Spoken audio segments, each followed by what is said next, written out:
It was a beautiful day in Sardinia, the second largest Italian island in the Mediterranean. The sea was clear, the air was hot, and the beaches were golden. But the Cagliari Diving Club couldn't see any of that. They were roughly 250 meters underneath the Mediterranean Sea. Given the rich and extensive history of the area, they were sure to find some interesting historical artifacts on the ocean floor. And they were indeed about to find something incredible. But this history wasn't quite as dead as some old Roman pottery. Paolo Bonicelli, the most experienced diver, was the deepest of all. They decided to be a little more ambitious this time than in previous dives. 20 miles off the Sardinian coast. For Paolo, it was uncharted territory. So you could only imagine how amazed and delighted he was when he saw the shape of what seemed like a small town beneath the water. Old stone buildings in a classic Roman or Grecian style, with roofs made of thatched seaweed. He gestured to his fellow divers to follow him. They were amazed at how well preserved the buildings seemed to be, as though they were still being lived in and actively maintained to this day, despite being around 300 meters underwater. If they were able to take some pictures and collect some artifacts, they'd be the talk of the local historic community, and probably be able to finagle a payout from the whole experience too. That's when Paolo spotted something truly amazing. A larger, more impressive structure, like a miniature palace surrounded by grandiose statues of humanoid figures in a circle around the little palace. Each of the statues was an imposing 5 meters tall, with a faint golden light emanating from each of them. While the statues were humanoid, they definitely weren't human. Their features were strange and fish-like. Scales, gills, tentacles. Paolo was in awe at the sight of them. He took pictures and got closer. There was also a huge chasm in front of the building, perhaps some kind of underwater thermal vent. Paolo was curious. He wanted to investigate further. He swam deeper and deeper. What was at the bottom of that chasm? But lucky for Paolo, he would never see what was at the bottom of that chasm. Before he could reach it, something intercepted him from the side, something large and fast. He felt a white-hot flash of pain as claws raked across his chest, tearing open the rubber of his wetsuit. Paolo turned, eyes widening in horror to see a creature staring at him. Like the statues, it was humanoid but not human, an anthropomorphic sea monster with greenish skin, its arms and legs coated in thin scales, its neck serrated into fleshy gills. He could see scraps of his suit's rubber hanging from its claws. It bore a mouthful of fangs and gave a silent but threatening snarl. Paolo could see something in the distance behind this creature. More figures, like this one, emerging from the murk, getting faster, getting closer. Paolo was a smart man, but it didn't take a genius to realize that if he stuck around, something terrible was about to happen to him and the rest of the Cagliari Diving Club. He turned and fled, paddling with all his might away from the coming legion of aquatic beasts. The rest of the club saw the experienced diver panicking and followed his lead. Thanks to their quick thinking and expertise, they all managed to escape with their lives and only a few minor injuries. But they had no idea of the true extent of the mystery they were leaving behind beneath the sea. The multiverse is a big place. There are alternate universes where the Devourer of Worlds escapes and destroys everything we love and hold dear.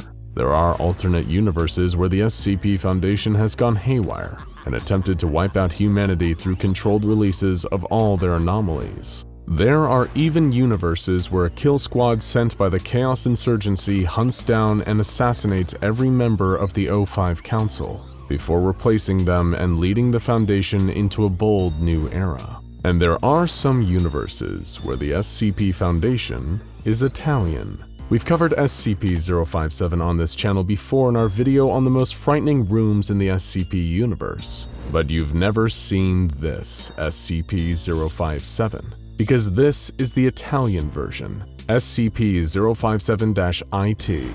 This localized anomaly off the coast of Sardinia is under the purview of the Italian division of the SCP Foundation.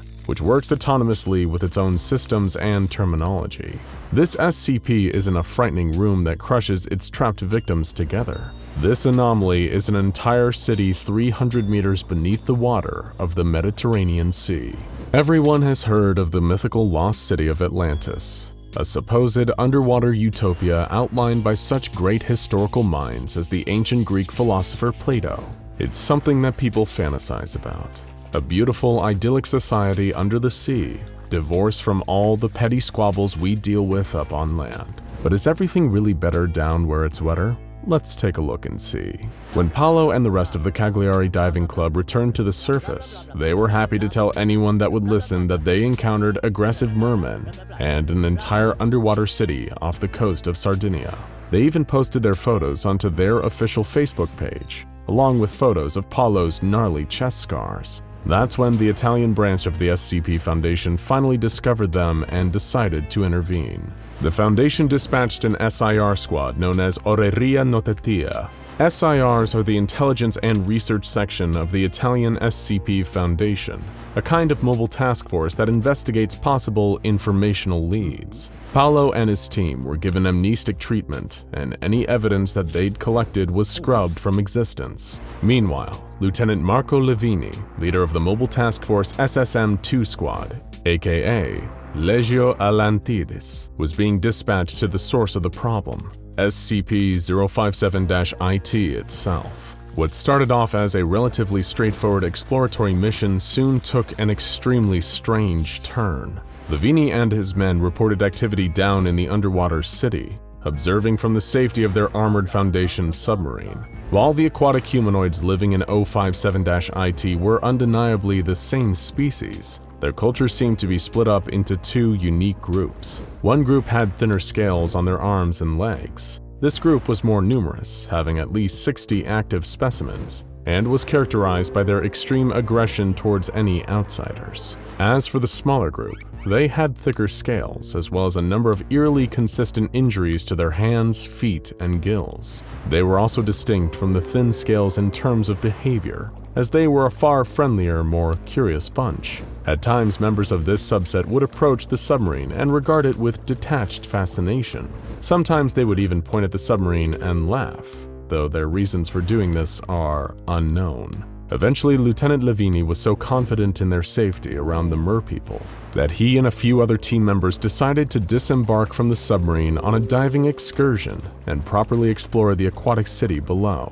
This would prove to be a dangerous tactical error on Levini's part. During what seemed like a routine exploratory mission, Levini was ambushed by a squadron of thin scales, grabbed from behind and kidnapped. He was taken as a hostage and spirited away into one of the city's various buildings, where a thick scale known as Letizia acted as his warden.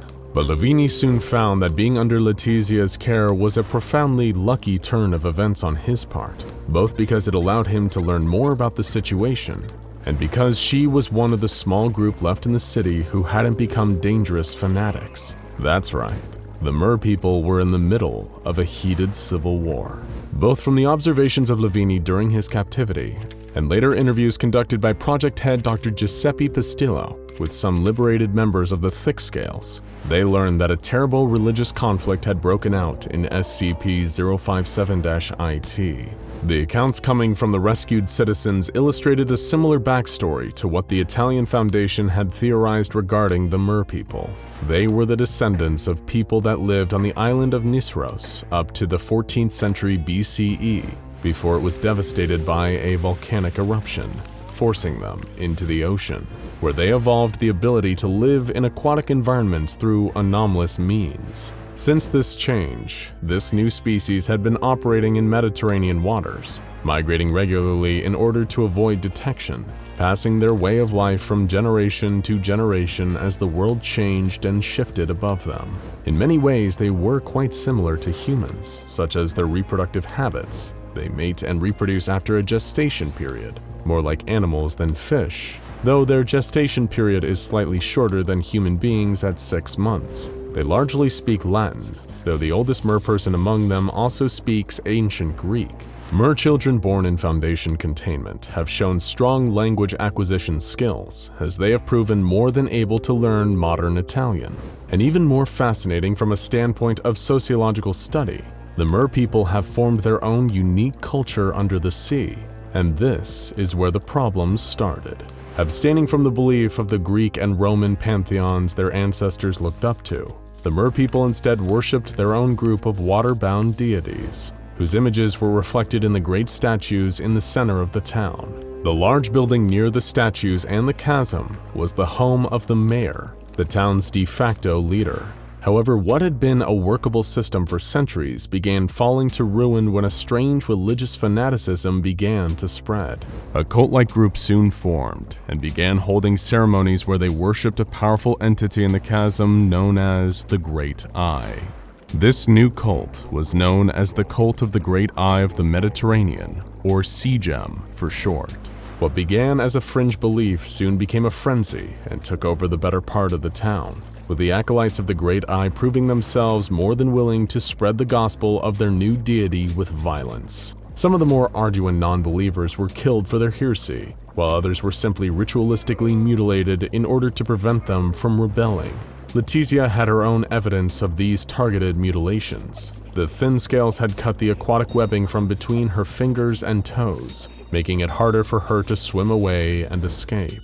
Other suspected heretics were given the same treatment. The reason the thick scales even had thicker scales was that they stole forbidden technology from the mayor to increase the strength of their scales, hoping it would help them better withstand the torments of the acolytes. Those involved in the stealing of this technology were captured and summarily executed for their acts of defiance. In a sense, Letizia was protecting Lavini by advising him against trying to escape, knowing the acolytes of the Great Eye would kill him if he did. She knew that the only opportunity for escape would come during the ceremony held by the acolytes to honor their frightening master. When the day eventually came, as Lavini was running low on everything from food to oxygen, everyone in the town was forced out into the town center to witness the ritual. The acolytes gathered around the chasm and began to chant in a frightening, unknown language. As they chanted, a blinding light began to emanate from the chasm, and as blurry shapes emerged, nightmarish tentacled gastropods soon began to take form. Truly Lovecraftian undersea monsters. Shortly after the ritual, Lavini and the Thick Scales were able to make a break for it, pursued by the acolytes of the Great Eye. It was a close one, but thankfully due to the intervention and assistance of a trained mobile task force, the fanatical forces of the acolytes were repelled and the fleeing Mer people, along with Lavini, were rescued. A number of Thick Scales are now willingly confined at Site Nettuno, an Italian Foundation containment site, where they have undergone numerous interviews with Foundation staff. Incidentally, among them is the oldest Mer person previously present in SCP-057-IT, the only one who spoke Ancient Greek fluently. He was different from the others, extremely different. In fact, he was a deity made into flesh, one of the deities replaced by the worshippers of the Great Eye. This unfortunate former god had done everything to keep his people's lives safe and peaceful, but in spite of his wisdom and best efforts, hell had once again broken loose. Not everything is all well and good in SCP-057-IT. Even if a human's body changes, their nature does not. And the worst parts of human nature seemingly followed these unfortunate Mer people into what should have been their paradise under the sea. But all hope isn't lost. If you were to judge the entire human race on one community in turmoil, you probably wouldn't leave with a very favorable impression of us either. Correspondence with a French branch of the SCP Foundation reveals that Mer creatures aren't just localized to one warring underwater city in Sardinia. Mermaids have also been discovered and confirmed by Foundation field agents off the coast of France. 80% of the ocean still remains unmapped to this day. Who knows what else is out there, just waiting to be found. Imagine this. You're a researcher with an interest in and an aptitude for marine biology. Over the years, your work has taken you far and wide, to the furthest corners of the Earth's oceans. You've observed countless species of sea life, from fish and crustaceans to whales and sharks, predators and prey alike. During one of your travels, you find yourself off the coast of South Africa, monitoring the local population of sea creatures. Looking out across the water, you see a large dark shape moving below the surface. There is a shadow streaking its way towards your vessel, dark as night, speeding like a torpedo. You rush across the deck, leaning over the port side as the shape swims beneath your boat. You're certain you know what it was. After all your years studying the world beneath the waves, you know a whale shark when you see one. The largest known species of fish still in existence, the whale shark is a filter feeder, consisting on a diet of plankton and other tiny aquatic organisms. A whale shark poses absolutely no threat to humans, or rather any whale shark other than this one wouldn't pose a threat. But how could you know that? Scanning the water, you strain your eyes trying to spot what you assumed was an ordinary whale shark swimming below. But there is nothing, no sign of it anywhere. Sighing, you think you might have missed your chance to see one in the wild. Perhaps it changed direction. Instead of swimming under the boat, you tell yourself. The ship turns and starts making its way back towards the small harbor, leaving you blissfully unaware that there's an extra passenger on board. As you disembark, you notice something on the side of the boat. Emblazoned on the hull is a motif of a familiar shape, a whale shark depicted entirely in painted dots. You stare at it for a moment, intrigued by the pattern. It reminds you of a piece you once saw, an Aboriginal Australian style of dot art. You're a little taken aback by the coincidence, having briefly spotted a whale shark while out at sea earlier, blissfully unaware that this painting marks your first encounter with SCP-1449, known more colloquially as the Dreamtime Whale Shark. In fact, you're so amused by seeing the whale shark earlier, only to find one painted here on the boat, that it distracts you. You don't realize that the whale shark painting hadn't been on the side of the boat when you'd shipped out. Instead, you pay the crew and thank the captain for letting you hire the vessel for your research and then head off. By the time you make it back to the nearby town and settle down in after a long day on the water, the dotted painting of the whale shark has already slipped from your mind. But as you begin drifting off and everything goes dark, you're about to find out that your encounter with the Dreamtime Whale Shark is only just beginning. You've never been a heavy sleeper and rarely remember your dreams. Any that you might have seem to pass out of your head the moment you wake up, or are too faint for you to acknowledge while you're sleeping. But tonight is different. Tonight you're dreaming vividly. In this dream, water surrounds you, like it has your whole career.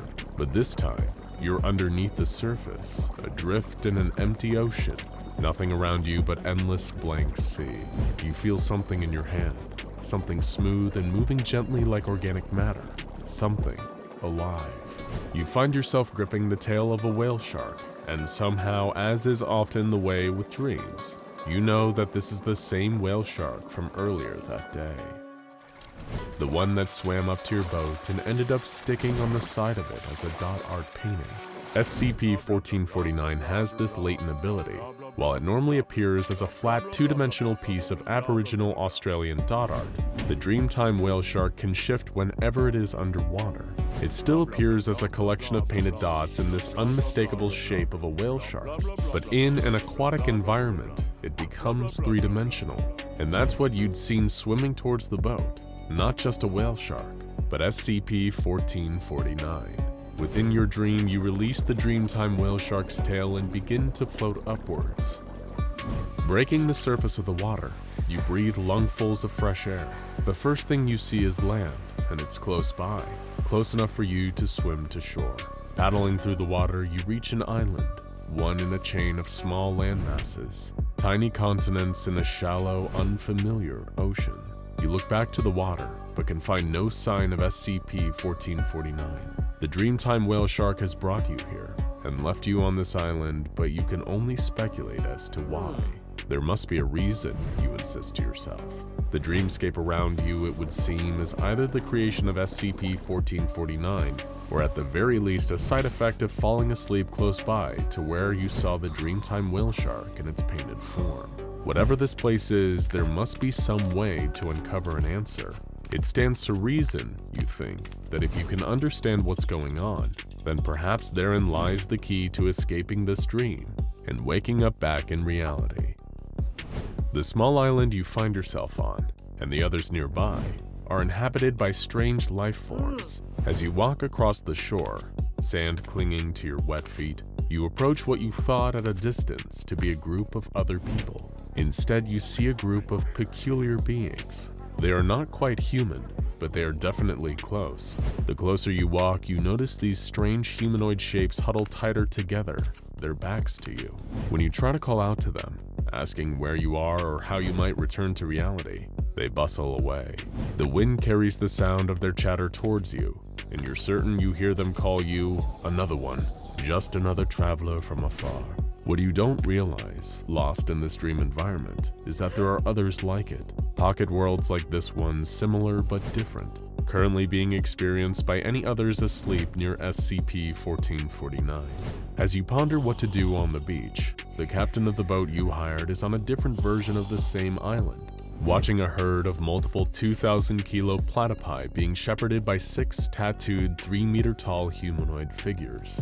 Meanwhile, his first mate is in another version of this dream world, learning how to hunt under the tutelage of a man called Gray the Rabbit Hunter. Each version of SCP-1449's dreamscape have separate continuities to each other.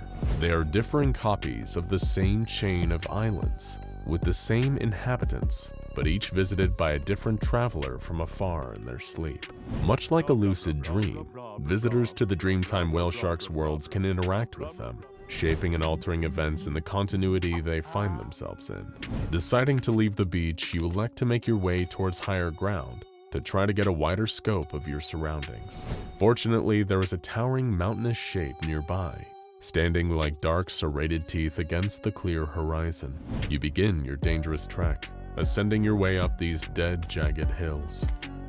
You're still unclear on how you got here or how to escape, but you will yourself to keep climbing, knowing there must be some way to wake up from this bizarre dream. Finally reaching level ground, you take a moment to catch your breath, collecting your thoughts before advancing any further. You turn, gazing out over the landscape spreading out below and all around you.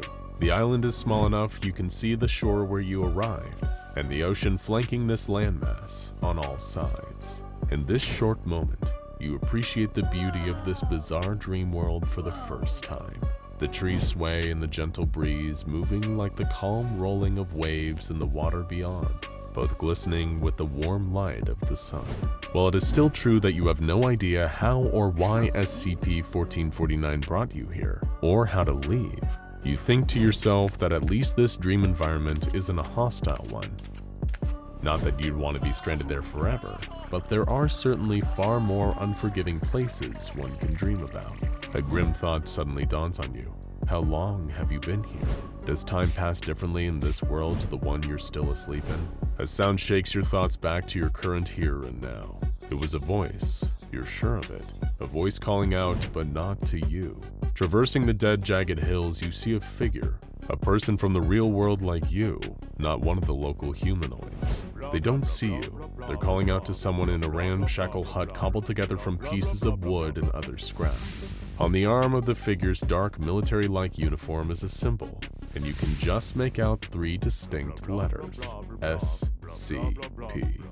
A wooden plank that functioned as the door creaked open, revealing a second figure. The man looks disheveled, his worn clothing patched with scraps of leather and shark skin, making him look as cobbled together as his makeshift hut, like he was an extension of the small structure. You watch as the man talks to the agent, overhearing his words. "Don't say anything. If you say anything, I lose my mind. You can say anything and something horrible happens," the strange man warns, talking too quickly for the Foundation agent to reply. "You're a dreamer, like me. My name is Nikolai. I am the shipseer of the Dunham and the Brotherhood of Selechostik Pugnikskombin."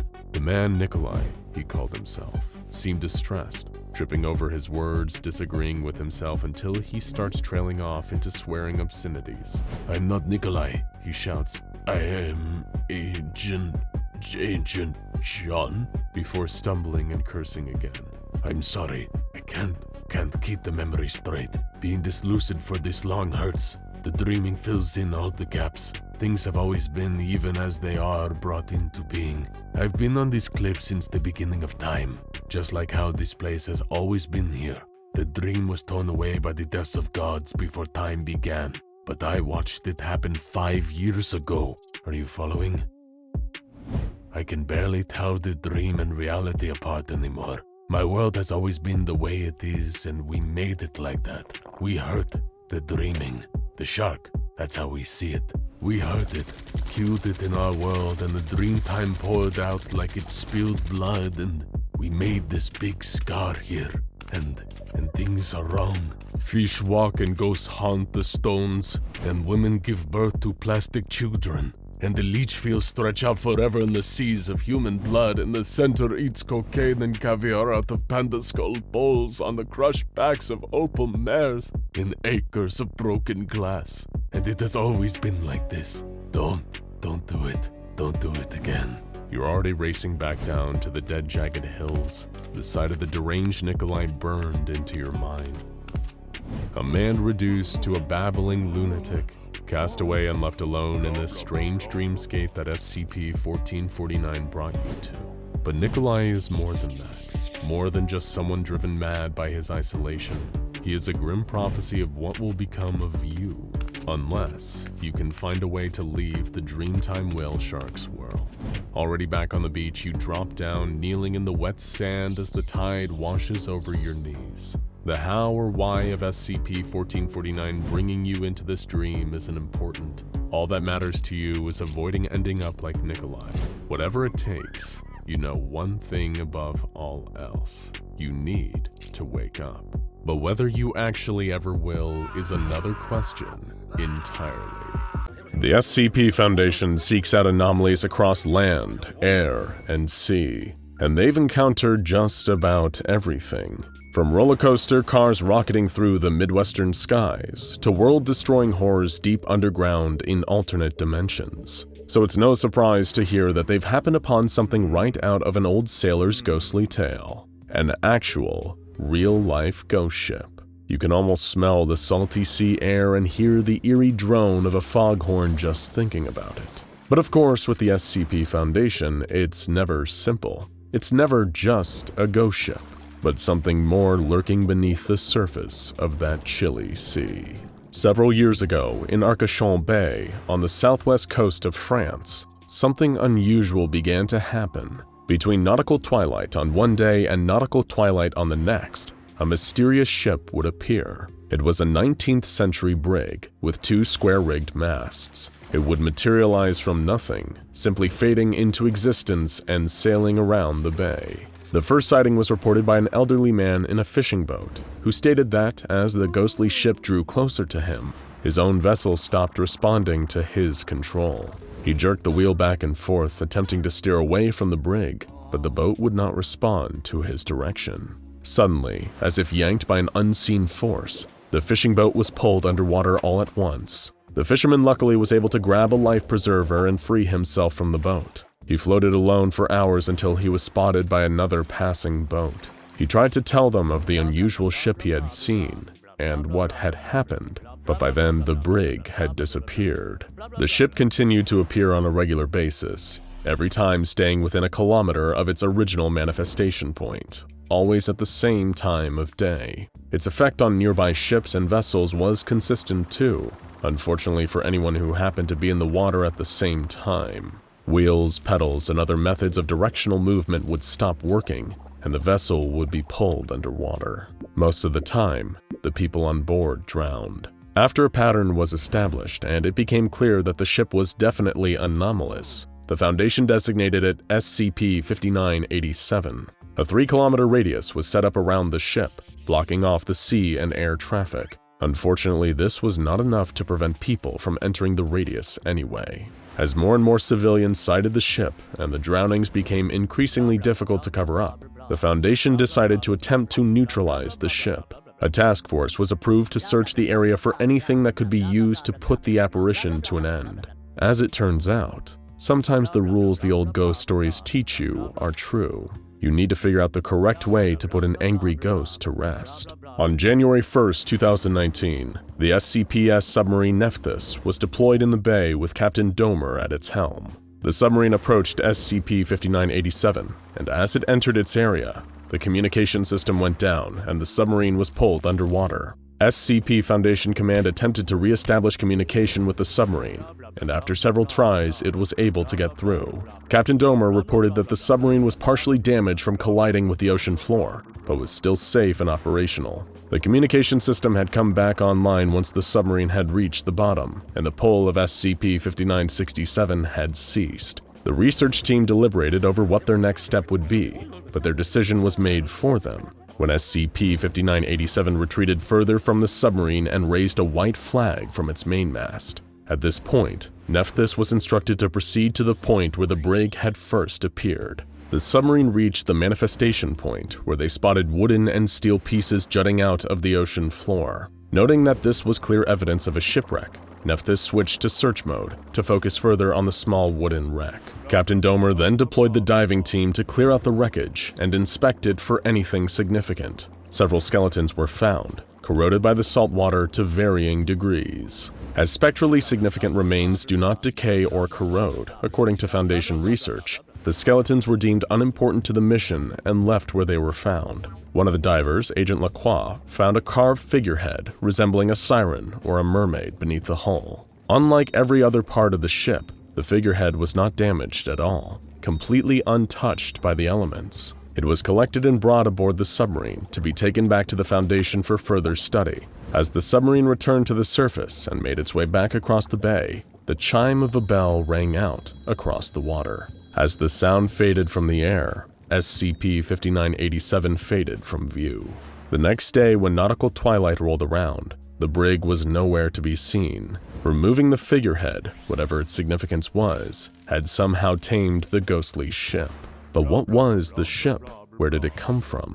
What did the figurehead have to do with it at all? The figurehead, designated SCP-5987-1, was brought back to Foundation Area 34 and examined by the Marine Studies Department. After some time, they were able to trace its origin. SCP-5987 once sat at the front of the Duc du Danzig, a French privateer brig from the early 19th century, though analysis of its material indicates it was made 200 years before the construction of the ship. The figurehead has some unusual properties that set it apart from the rest of the wreckage found in the bay. It is able to control all seafaring vessels within a kilometer, sinking them or running them aground. It was on the Duc de Danzig when it sank in 1811 after being burned at sea. This experience was extreme enough that it created a spectral imprint on the location. An old American Secure Containment Initiative file provided additional insight into the origins of SCP-5987 and the events leading to its demise. The file described Item 6789-AH, a humanoid with possible ontokinetic properties, named François Arignanou.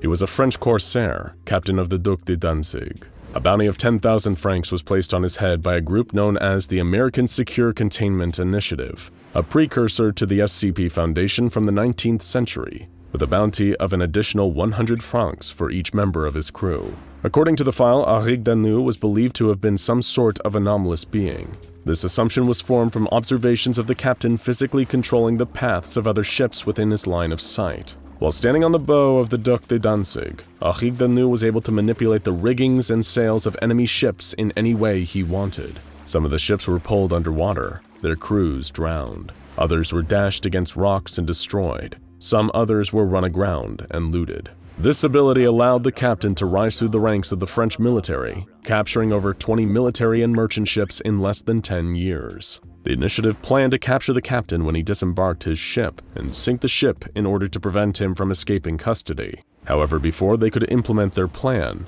his own crew beat them to it. While the exact details of what happened are unknown, an 1812 report published in a French newspaper described an encounter between a Navy ship and the Duc de Danzig. They spotted the ship floating at sea, bobbing on the waves and heading in no particular direction. Concerned, the Navy crew determined the best course of action was to reach out to the crew of the other ship and determine if they were Frenchmen in need of assistance. As the Navy ship drew closer, the crew was perplexed and worried by a heavy silence that hung over the other ship. There was no noise coming from the deck, no yells for help, no shouted orders, only the slap of the water on wood. The ship did not appear to be damaged at all either. There was no sign of cannon fire that might have blown out a part of the ship, nor was there any damage from a recent storm. There was nothing that should have been keeping the ship from continuing on its course. The Navy ship came up beside the Duc de Danzig, with a group of sailors preparing to board it. As they climbed aboard, They were horrified at what they found. The deck was positively drenched in blood, smeared across its surface as if the entire crew of at least 50 men had emptied their veins right onto it. As the Navy men continued their search, the source of the blood soon became entirely too clear. The ropes had been turned into makeshift nooses, corpses hanging from them and swinging limply. Some other bodies were strewn across the deck, abdomens ripped open and their entrails yanked out, thrown to the side. Others had their faces collapsed by cannonballs, even though there were no signs of enemy fire. A closer look revealed that the blasts had come from their own cannons, turned on themselves, aimed at their own faces, and fired. The captain himself, reeking of death and putrefaction, had been tied to the main mast. Swords were stabbed through his hands and his feet, like a crucifixion. The naval officers made their way to the hold, where they found bloodied papers identifying the ship. They were uncertain what had happened, but posited that the crew had gone mad while lost at sea, turning on the captain and then each other. To be safe, they decided to set the ship on fire and leave it there to sink to the bottom of a watery grave. With Captain Francois Arigdanu disposed of, though not by them, the initiative closed their case file on him and the story was forgotten. At least it was until the 2019 mission to investigate SCP-5987. With the discovery of the figurehead from the wreckage, a centuries-old mystery was solved. According to the researchers tasked with examining the figurehead, it resented having to do the work of war and destruction and disliked working at the beck and call of the Dr. Danzig and its captain. Somehow it compelled the crew to destroy each other and the captain in an attempt to free itself. When the naval officers discovered the carnage and set the ship ablaze, it was traumatic enough that whatever supernatural force powers the figurehead left a spectral disturbance behind. The designation SCP-5987 was then created. SCP-5987 has been treated for saltwater protection and attached to a historically accurate miniature 19th century sailing ship. The ship, with the figurehead attached, is kept in a saltwater enclosure in Area 34's Marine Observatory. It is checked once a month for any signs of damage or degradation. The figurehead uses its ability to control ships to sail its new home around the saltwater enclosure. It seems to enjoy spending its time this way, and several of the officers assigned to guard the enclosure have reported hearing voices singing the French sea shanty, "Boney was a warrior." When the guards opened the door to look for the source of the voices, however, they could not find a source. Somehow the figurehead is able to sing as it sails around its miniature sea. It's not every day that an SCP has a happy ending, but this seems to be one of those rare cases. The ghost ship sightings have ceased altogether. The case has been closed, and the anomaly is at rest. It's not hard to imagine that the figurehead is enjoying its new peaceful life, no longer forced to sink ships or be used as a weapon of war. Instead, it can simply float and sing its songs. Jack was swimming deep underwater, wondering why he had such a pounding headache when suddenly he had a terrifying realization. He had no idea where he was or what he was doing. There was a nagging feeling that he must have a specific reason to be here. You don't just end up deep in the ocean with a diving suit on by chance. Yet he had no idea what he was supposed to be doing. He wasn't sure he cared either. He was more worried about the throbbing pain in his head and the vision of two eyes staring at him out of the dark that he couldn't get out of his mind. His heart began to race as he wondered what to do and how to get help. He was in the middle of the ocean and appeared to be all alone. He couldn't see anything in the dark water except for this weird gray substance in front of him. Maybe he was going to die here alone. Without knowing if anyone could even hear him, he began to speak aloud about how he was consumed by sickness and that darkness was all around him. This is the story of one of the most powerful and dangerous anomalies yet discovered, SCP-3000. Before Jack's descent into despair, the SCP Foundation had mandated an exploratory expedition off the coast of Bangladesh. After receiving a few strange reports from locals and fishermen, the Foundation suspected an SCP was lurking in the water and positioned a few personnel to investigate. The crew expected danger, or maybe even death. But what they got instead was far stranger and more ominous. All of the men had been verified to be in sound mental states when the mission set out, but a few of them reported feeling strange and uneasy as the submarine descended into the ocean. Before long, a veteran agent named Dr. Williams began to panic in a way that was completely out of character. He started sweating profusely, shaking, and wouldn't listen to a word of comfort or reason that anybody tried to offer. It might seem like a relatively normal reaction for anyone descending into the depths of the ocean to meet with a monster that they don't know anything about, but Dr. Williams was a seasoned professional who had been on hundreds of such missions before. There was no logical reason for him to act like this. Although the reaction of Dr. Williams was the most extreme, he wasn't the only one who started to feel strange. Multiple agents developed a creeping feeling of unease that swept over them. One of the calmer men tried to reason with Dr. Williams, asking him what was wrong and if he could explain exactly how he was feeling. That's when things got even stranger. Not only was the doctor extremely anxious, but he now seemed incapable of giving a real response to any questions thrown at him. He could only mutter that he was missing something, but he wasn't sure what. Knowing that many SCPs can bend reality and the human mind, many of the personnel began to have second thoughts about the mission and even asked for permission to call off the mission, but they were mandated to continue, so they went on. As the team went deeper and deeper into the ocean, things only got worse. Even the previously calm crew members became spooked and antsy, while the ones who were already anxious were now sweating and jittering. As for Dr. Williams, he was now pacing back and forth around the submarine, saying things nobody could understand. Every time he looked at his colleagues and his close friends, he seemed to stare straight through them and would call them by the wrong names. It was as if his mind had moved to a different dimension. Whenever someone asked him to perform his normal duties, he looked more confused than ever. Still, the team went deeper. Dr. Williams began to whimper and say the word "no" repeatedly, growing louder and louder until he was screaming, and the others were forced to sedate him. Just then, something came into view. It was what would come to be known as SCP-3000. The thing was huge, so huge that its whole body couldn't be seen out of the submarine window. It was a horrible eel-looking creature with a head as big as a town and haunting eyes that lit up the black ocean around it. But perhaps the strangest part was this giant eel seemed to be producing a weird gray liquid. Even the sedative wasn't enough to keep Dr. Williams calm anymore. There was a strange blank look in his eyes as if the light and life had left him, and he just began screaming "no" repeatedly again and wouldn't respond to any attempts to calm him down. Not that anyone else was very capable of calming him down at this point. Even the crew members that had been holding up well were starting to act strangely, and nobody could get the image of these ominous eyes out of their heads. Then things went from bad to worse. Williams began screaming and shouting madly as if he was being tortured by an unseen force. The men tried to restrain him, but it was no use. He began smashing his head against the submarine window until it cracked, putting the whole mission and everyone's life at risk. He fell to the ground injured, chanting that there was nothing, whatever that meant. It was an emergency scenario. They began applying first aid to Williams as the submarine ascended to the surface as quickly as possible before the pressure of the ocean caused the cracked window to explode. By the time they reached the surface, Williams was dead. But there was something even more chilling than the circumstances of his death. Every single man who had been in that submarine experienced the same thing on the days that came afterward. The image of the eel-like creature's eyes seemed burned in their minds permanently. It would haunt their waking hours for the rest of their lives, and sleep was no escape either, as they would appear in both their dreams and nightmares alike forever. A second mission had to be sent to gather more information about the strange beast. Already, there were many theories and question marks surrounding SCP-3000. How big was it really? Was it sentient? What was the liquid for?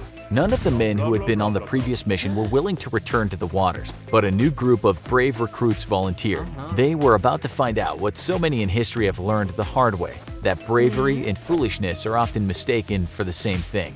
This time, the mission would not be in a submarine, but in dive suits, in order to observe the anomaly in even closer detail, and to eliminate the chance of one team member self-sabotaging the submarine, killing them all. They were transported to the location by boat, and the three men splashed into the ocean. They descended, and at first everything was going well. In case anything went wrong, the three of them were tethered together for extra security. But the deeper into the ocean they swam, and the closer they got to SCP-3000's location they got, the stranger things became, just like on the last mission. First, there were a few minor cases of confusion. One of the team, Jack, thought it was his responsibility to lead the navigation, but another, Roberto, also thought it was his job. In fact, navigation was actually the job of a third team member, Amir, but he seemed to have forgotten. Everyone was getting confused. The team listening in on the conversations at the Foundation headquarters grew increasingly concerned about what they could hear. Was everyone losing their minds? Hopefully, nobody was about to pull another Dr. Williams on them. Still, the project leads couldn't afford to tell the men to come back to the surface. The Foundation badly needed any information they could get on this SCP, whatever the cost, so they told the men to press on. Things only got worse. Roberto was asking to speak to a colleague who passed away 2 years ago, while the others began to mutter indistinguishable phrases about eyes and darkness, not too dissimilar to the ramblings of Dr. Williams. It increasingly began to look like a suicide mission. Then, there was silence. What was going on? Each of the men had completely lost it, to the point that they cut the tether that was holding them together. All alone, Jack couldn't remember where he was or why he was here. He desperately looked around to try and gauge his surroundings, but he could only see darkness. All he could think about was a pair of large eyes and an overwhelming fear of despair and anxiety, and this weird gray fluid that was now floating in front of him. The Foundation listened as Jack started reciting a creepy speech about being on the edge of nothing, inches from oblivion, with a sickness in his mind and nothing but a pair of eyes in front of him. They listened in horror as they heard movement through the radio. It sounded like a huge creature was swimming toward the men. It had to be SCP-3000, but all 3 men were too confused to do anything about the situation or to even see what was in front of them, claiming they couldn't see anything in the darkness. There was silence for half a minute, with the team listening in, fearing the worst. Then they heard some more unintelligible mutterings. The men must be alive, but what on earth was going on? Then the gibberish started again. 2 of the men were screaming that Jack had just been swallowed whole and that they were being sucked in too. Why couldn't they just swim away? It was chaos. But then a few moments later, Roberto spoke into the radio, saying he was floating alone in the middle of the ocean and had now moved away from the eyes of SCP-3000. He finally seemed capable of forming coherent thoughts and speech. After what had just happened, Roberto now had a theory. He thought that somehow it was impossible to think straight around SCP-3000. When he'd been close enough to see the eyes, Roberto had felt a throbbing pain in his brain and been unable to think about anything. Perhaps it was something to do with that mysterious gray liquid. Even more slime was coming out of SCP-3000 now, and Roberto was determined to get a sample despite the warnings from HQ.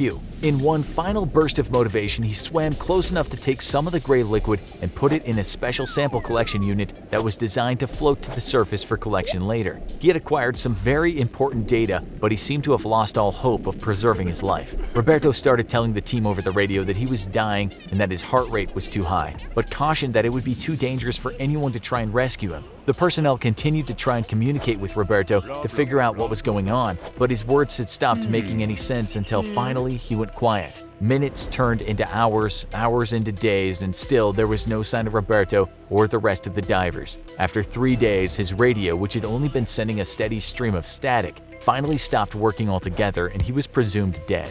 However, the sample Roberto had collected had survived and made it to the hands of the Foundation researchers. It turned out to be a viscous substance now known as Y909, a chemical compound and extremely strong anesthesia. Y909 causes head pain, paranoia, fear, panic, memory loss, and confusion, explaining what happened to Dr. Williams and the diving trio. The collection of Y909 might have resulted in 2 disastrous missions, but there's a silver lining as the substance ended up becoming an invaluable tool for the SCP Foundation. Its ability to make people forget what had just happened to them can be used to eliminate knowledge of threatening SCPs among the public. It also helps the Foundation staff cope with the traumatic experiences they encounter on their missions. Although other amnestics can be used for the same purpose, none are as powerful as the one produced by SCP-3000. Before its discovery, the amnestics used would break down too quickly, not fare well in storage, or cause undesirable side effects. The only problem is the method of sourcing. The only way to obtain Y909 is somewhat ethically questionable for most people.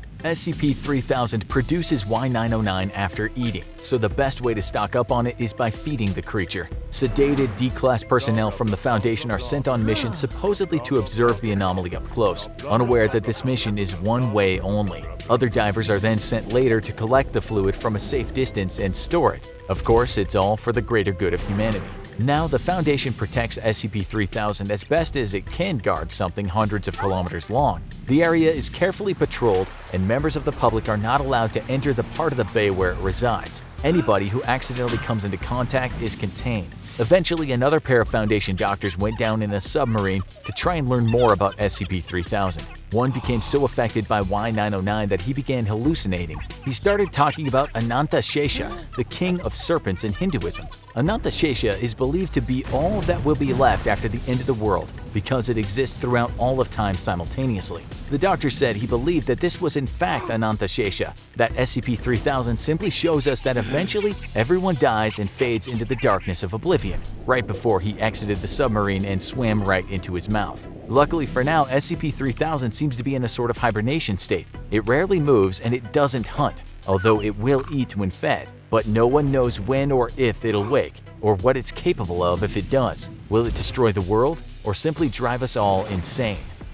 You edge the poolside, chlorine-stenched air filling your nose, the sound of splashing and lifeguards whistling bouncing off the indoor pool facility walls. The water ripples, family and friends egging you to cannonball in, the pool almost beckoning you to jump with its suggestive waves. Yet there remains an underlying fear, one that brings your hands to your face and causes your teeth to chatter, even as the pool, clear as glass with chlorine, hides no secrets. A monster, some teeth-gnashing megalodon ascending from the depths of extinction, Leviathan curling its barbed tail to strike its prey at any moment, or even some vast, unknowable force, ancient as Earth, hardly comprehensible to human minds, waiting, dreaming to breach the surface. No matter what form this gargantuan, invisible monster takes,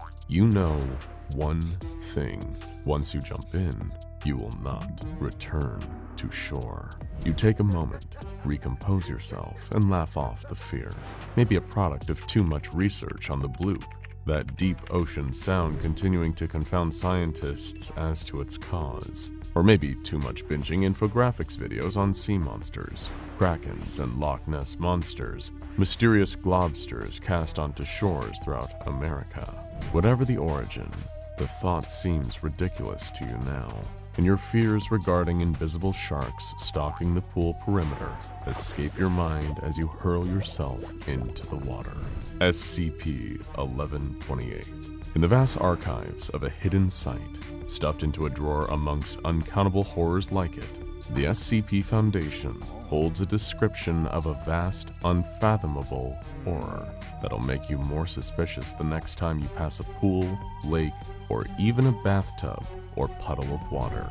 SCP-1128 is a gigantic aquatic monster lurking in waters unknown, and that's all the Foundation will let anyone not assigned to testing know about it. While the Foundation has never shed away from those Moby Dicks of the deep, including the several thousand-kilometer-long arthropod SCP-169, and has even utilized such predators in the past for their own benefit, like the lengthy beast SCP-3000, SCP-1128 poses a unique challenge. Anyone who knows of its description beyond surface-level details will fall under the anomaly's effect.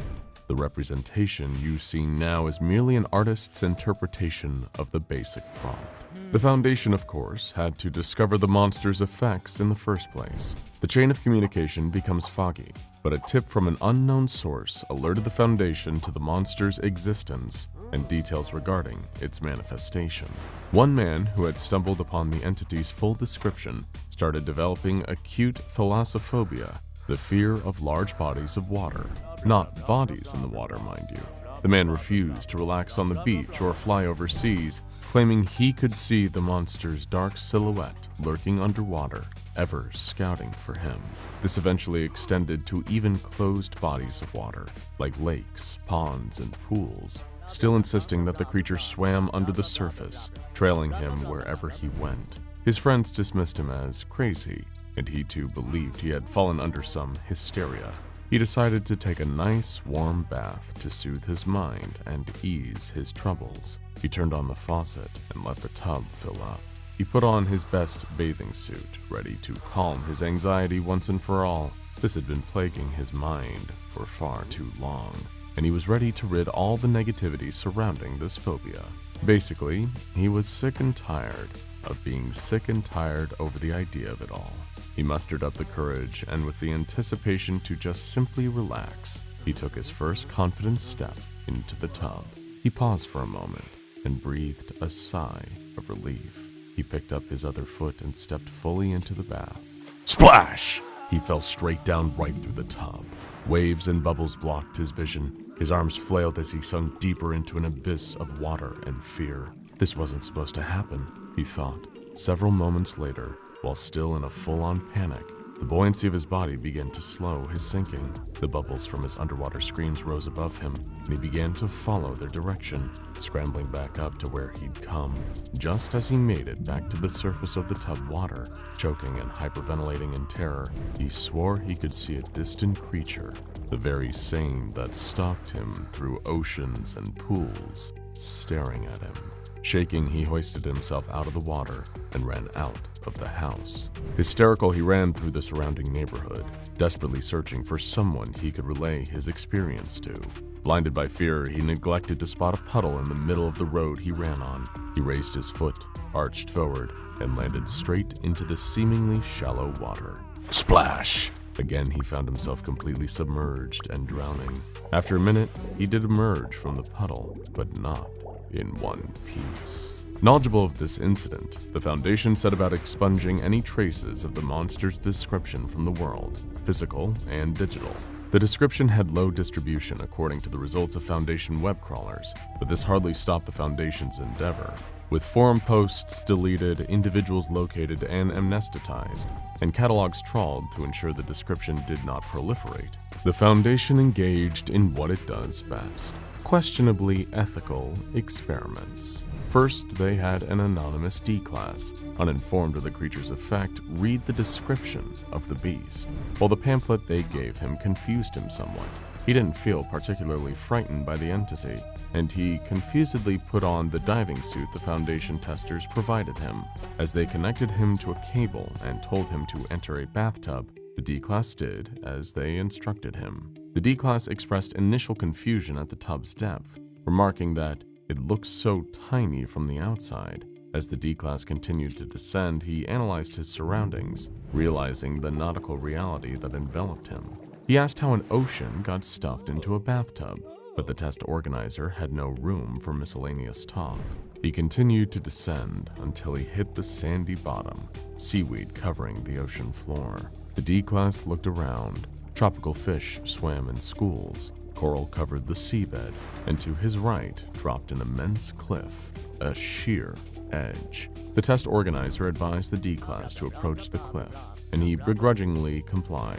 As he struggled in his diving suit, he fell back and screamed.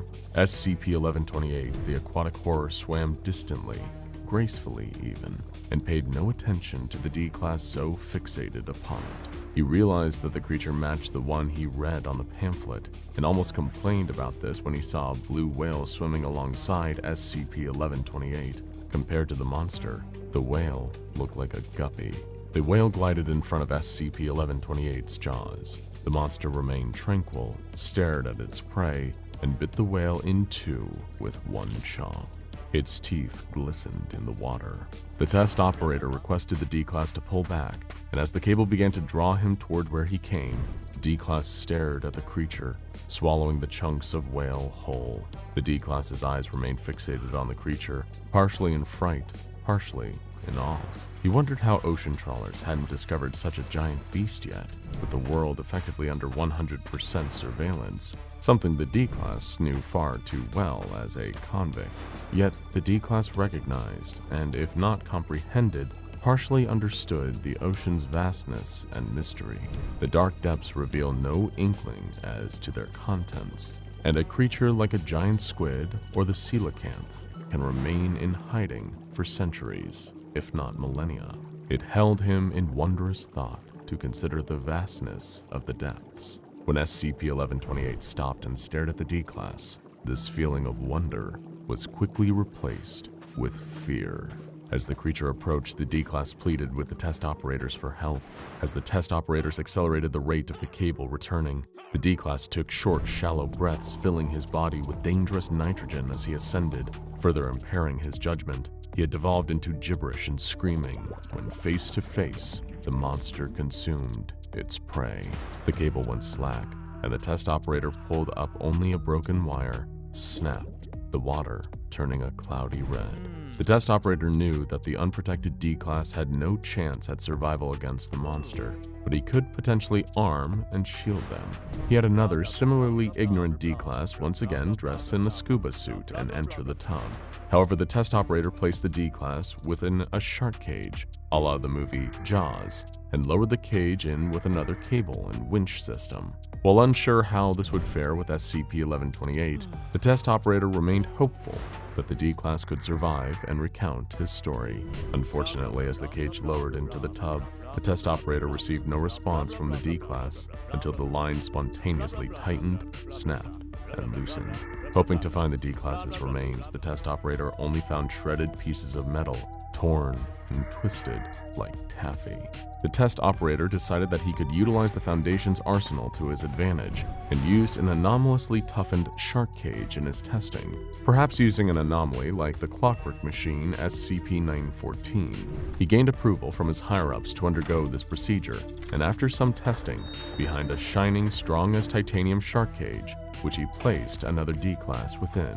Hoping for a success with the monster, however, proved unsatisfactory, as the same thing happened as the previous test, only without any sort of metallic remains. While bitter that the monster had won again, he wondered where the cage had landed. Meanwhile, Foundation forces labored tirelessly to find SCP-1128's location, hoping to avoid any civilian contact with the creature. Luckily, a GPS signal established itself upon the most recent D-Class's test, with the tracking device on the D-Class signifying the monster's general location. The Foundation had redacted the location of the monster, perhaps in a vain attempt to hide a very near threat from potential readers.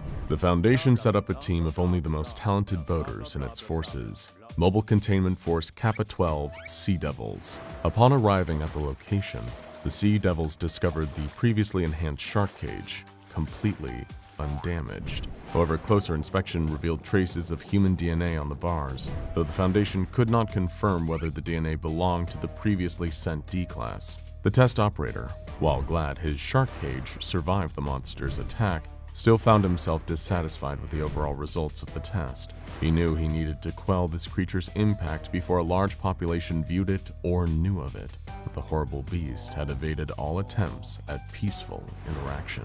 Perhaps with a madness not unlike Captain Ahab yearning for the death of his white whale, the test operator armed a D-Class with a specialized weapon designed to deal with aquatic threats promptly. This weapon, potentially another of the Foundation's precious arsenal, could potentially harm, if not kill, the creature. While he knew the Foundation's mission statement forbade unnecessary destruction, the test operator felt it may turn necessary if matters turn any worse. Thus, he sent his armed D-Class through the tub once more, ready to engage the beast in combat. The attempt, as one may expect, did not last long.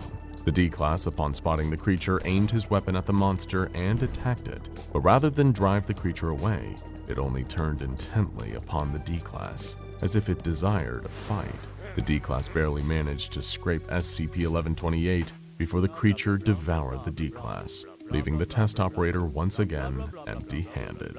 Defeated and without any more resources to deal with the beast, the test operator ceased his attempts at besting the creature and followed the Foundation's more cautious approach, expunging any publicly found descriptions of SCP-1128 as needed and diverting any vessels away from the anomaly's exclusion zone, as maintained by the Sea Devils. While the creature had proven treacherous in unexpected situations prior, engulfing the man who first heard the creature's description in a rain puddle, researchers could hardly expect what would transpire. A D-Class, afflicted with the monster's effect and observed for testing, avoided all bodies of water as required.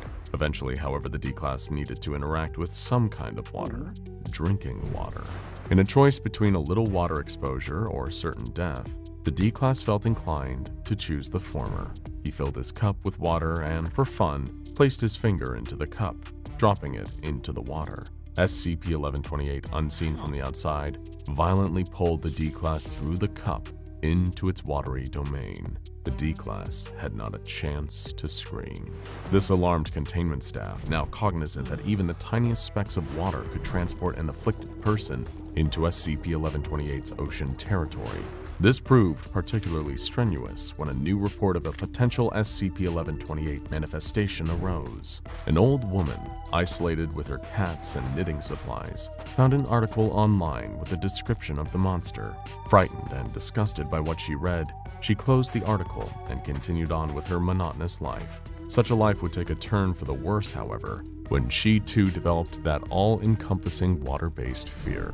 Her apartment overlooked an outdoor pool, and one day looking outside, she swore she could see that same dark silhouette as the man did, lurking in the water among kids and parents playing. She swiftly closed the window curtains and taped the seams shut, allowing no light to peek through. Eventually, this paranoia affected her hygiene, neglecting showers and baths for fear of the creature's wrath. She swore she could see the silhouette in any individual droplet of water. Her skin began to flake as she avoided water as much as humanly possible, cracks developing on her arms, legs, and face, inflaming into rashes and itches. Her scratching further increased the flaking. She even eliminated water from her diet, sealing the faucets with duct tape, and consuming exclusively orange juice. She threw out her cat's water bowls, dehydrating them. They pleaded with her as she continued to devolve, avoiding any contact with the outside world, even as it attempted to contact her. Eventually, a concerned neighbor contacted the local police concerning the situation, and the case caught the Foundation's radar, recognizing the symptoms of a potential SCP-1128 infection. A mobile task force disguised themselves as civilians to enter the apartment building and potentially interfere with the woman's condition. They entered the complex, climbing up the stairs with barraging equipment for forced entry, as would prove necessary to use to enter the woman's apartment. She had nailed the door shut with wood and sealed the cracks along the sides with plaster in an attempt to keep out any water vapor. She had similarly blocked the window with wood planks. A horrid miasma of dead skin and citrus filled the apartment, the old woman soaking it in, ever avoiding the dreaded monster. The Foundation task force attempted peaceful entry, knocking on the door and asking if anyone lived in the apartment. The woman couldn't speak if she wanted to. Her throat had dried to near silence, save a croak. Suddenly, the task force and the woman heard a rumbling noise outside. Thunder, rain. The woman panicked and yelled, "Don't come in here," in a froggy voice. The task force eventually decided they needed to use their equipment and entered via barrage. The door collapsed and an immediate dense air clogged the task force's sight, blinding and choking them. The woman shrieked and backed against the window inadvertently. The task force insisted they were here to help the woman, but she simply heaved heavily, saying something unintelligible in that dry, cracking voice. The rain began pounding on the window, patter, patter, patter, as the task force attempted to gain hold of the woman. She resisted their movements, moving around the room while the task force intentionally avoided violent confrontation. The rain grew in its intensity as the woman continued running around her apartment, tripping over her starved cats. Eventually, she fell back onto the window, at which the boards blocking it fell onto the floor, exposing the pouring rain fully. She screamed as she saw the silhouette of the monster staring at her in every individual raindrop. One drop landed on her skin, and she violently vanished, pulled into a minuscule speck of water. The task force collapsed from exhaustion, perhaps dreading their inevitable amnestic treatment following exposure with an SCP-1128 afflictee. Yet they couldn't help but wonder what the old woman saw in a single speck of water that could cause that degree of fear and paranoia. The kind of fear only caused by entire oceans condensed into a single droplet. Besides the monster, what else did she see in those multitude of droplets? The fish that populated the sea, the whale carcasses left behind by SCP-1128, the sea devils viewed from below, drifting on the water unsuspecting. Just as one may view a grain of sand and see the Sahara, she too saw that raindrop and viewed an ocean entire, along with whatever malevolent creatures inhabit it. One may have more sympathy for the child, reluctant to jump into the pool water, knowing not necessarily that something inhabits that body of water, but that the body belongs to a cycle much larger than itself, larger than any sea or ocean, and the only thing that can traverse that cycle is a monster, a creature like SCP-1128. The task force went back to their local site to report what happened during the incident. Like so many incidents the Foundation deals with, the sum total of those that risk their lives for the greater good is a couple memory-erasing syringes and another update to documentation. A description of SCP-1128 remains in a stuffy locker, lurking in wait among other horrifying stories in the SCP database's sea of terror. Just like that test operator that attempted to best the monster, could the Foundation's attempts ever surmount the possibility of another person being afflicted? Could they conquer the sea? In a member of that task force's dreams, they perceive a dark blue ocean and the distant black shadow that resides within. And from this ocean, they can view the bathtubs, sinks, pools, puddles, cups of water, and rain droplets of the world, seen from below. Although they know not what SCP-1128 looks like, they too experience the fear it summons among those that do. The paranoia, the fear. Although it may not manifest directly in people's lives, it can always be observed, stalking, waiting, lurking under a murky surface, watching with hidden eyes. 40 years ago, a U.S. Navy exploratory vessel landed on a chain of islands in the South Atlantic, just 2,000 miles off the coast of Argentina. In other words, the middle of nowhere. Yet on this far-off set of rocks afloat in the middle of the ocean, they discovered a vast array of strange wildlife and plant species that resemble little of what they left behind on the mainland. Could this be a treasure trove of undiscovered species, they wondered. Hoping to capitalize on the discovery, a reconnaissance team of researchers was sent out to explore some of the islands on foot, and what they found did not disappoint. From endangered species of birds to plant life and vegetation that looked like it belonged on Mars, they found a dizzying array of new and exciting examples of evolutionary oddities that would fill a library. But unfortunately, their jubilation was cut short. Attempting to collect soil samples, they dug into the ground and soon discovered that what they were standing on wasn't actually ground at all. The Navy scientists soon discovered the rocky terrain they were exploring was actually made up entirely of organic matter. As per the standard protocol, the SCP Foundation was forced to silence the U.S. Navy research vessel after its discovery. With the okay from the U.S. government, the ship was torpedoed and sunk to the bottom of the ocean with all hands on deck, in the name of protecting the greater good of the masses. A tragedy at sea for the sake of preventing worldwide pandemonium. From there, the Foundation took over with the containment procedures of what would eventually come to be known as SCP-169, better known by its nickname, the Leviathan. The Leviathan is a biblical creature of mythical proportions, said to be able to boil the seas and create earth-ending floods with just a whip of its massive continent-spanning body.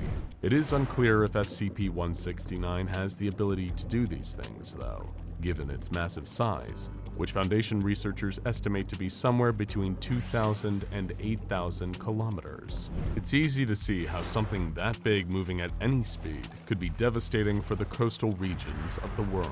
Although we use the word contain, it is impossible for SCP staff to ever contain something of such massive size. Surveillance and monitoring are about all we can do for now. That and hope it never wakes up and decides that we're on the menu. It was thought to be relatively smooth sailing, until one incident changed everything. Dr. Hart turned off the video monitor and faced the assembled members of MTF Gamma-6, also known as the Deep Feeders, renowned for their specialization in the tracking of deep sea and oceanic anomalies. The room was dark, and each team member was sitting in shadow, but still Dr. Hart could see the seriousness on their faces. "I'm sure you're wondering why I called you here at such short notice," he said. On the screen behind him, he put up a NASA satellite picture of a small set of rocky islands. "You see this little island chain here? Well, it wasn't there a week ago." He paused, rubbing his forehead from lack of sleep. "At 8:05 a.m. today, we recorded another auditory anomaly emitting from SCP-169. This one was much louder and longer than the one recorded in 1997 by the National Oceanic and Atmospheric Administration, the one known as the Bloop. Back then, it was easy to brush off as some ice breaking off of a continental shelf and scraping against the seafloor. it's not so easy to cover up anymore. These auditory emissions from SCP-169 are beginning to grow more frequent. More than that, increased seismic activity around the archipelago on the creature's back indicates that the rate at which the creature is breathing is also up. Typically, the rate at which the creature takes what we are assuming to be a breath is once every 3 months. The rate has increased to once every 3 weeks. For as long as we've been monitoring SCP-169, it's been adrift along the southern Atlantic, never moving more than a kilometer a week. That behavior is slowly beginning to change. It doesn't sound like much, but something that big even moving just a fraction of that faster means 100-foot tidal waves for the entire South American coastline. We fear the creature is showing signs of waking up. If this is true, it could mean a cataclysm for the hundreds of nations around the world. Millions, hell, even billions could be wiped off the face of the earth if this thing just flips its body too fast in the wrong direction. To put it to scale, this monster is about the size of the Caribbean, maybe even bigger as far as we know. The doctor then pulled out a decanter of whiskey and poured himself a glass, swallowing the entire pour in one go, in an appalling breach of workplace professionalism. Seriously, an XK class end-of-the-world scenario is still no excuse for drinking on the job. We're talking about an extinction-level event. A bona fide XK class end-of-the-world scenario. 1,000-foot tsunami waves stretching as far as the eye can see from either end of the horizon. The last time SCP-169 stirred, it created the Mediterranean. In fact, the legends of the biblical flood, Noah's Ark, the same story can be found in every civilization and culture around the world. So maybe they were onto something. It is to this end I call you all here.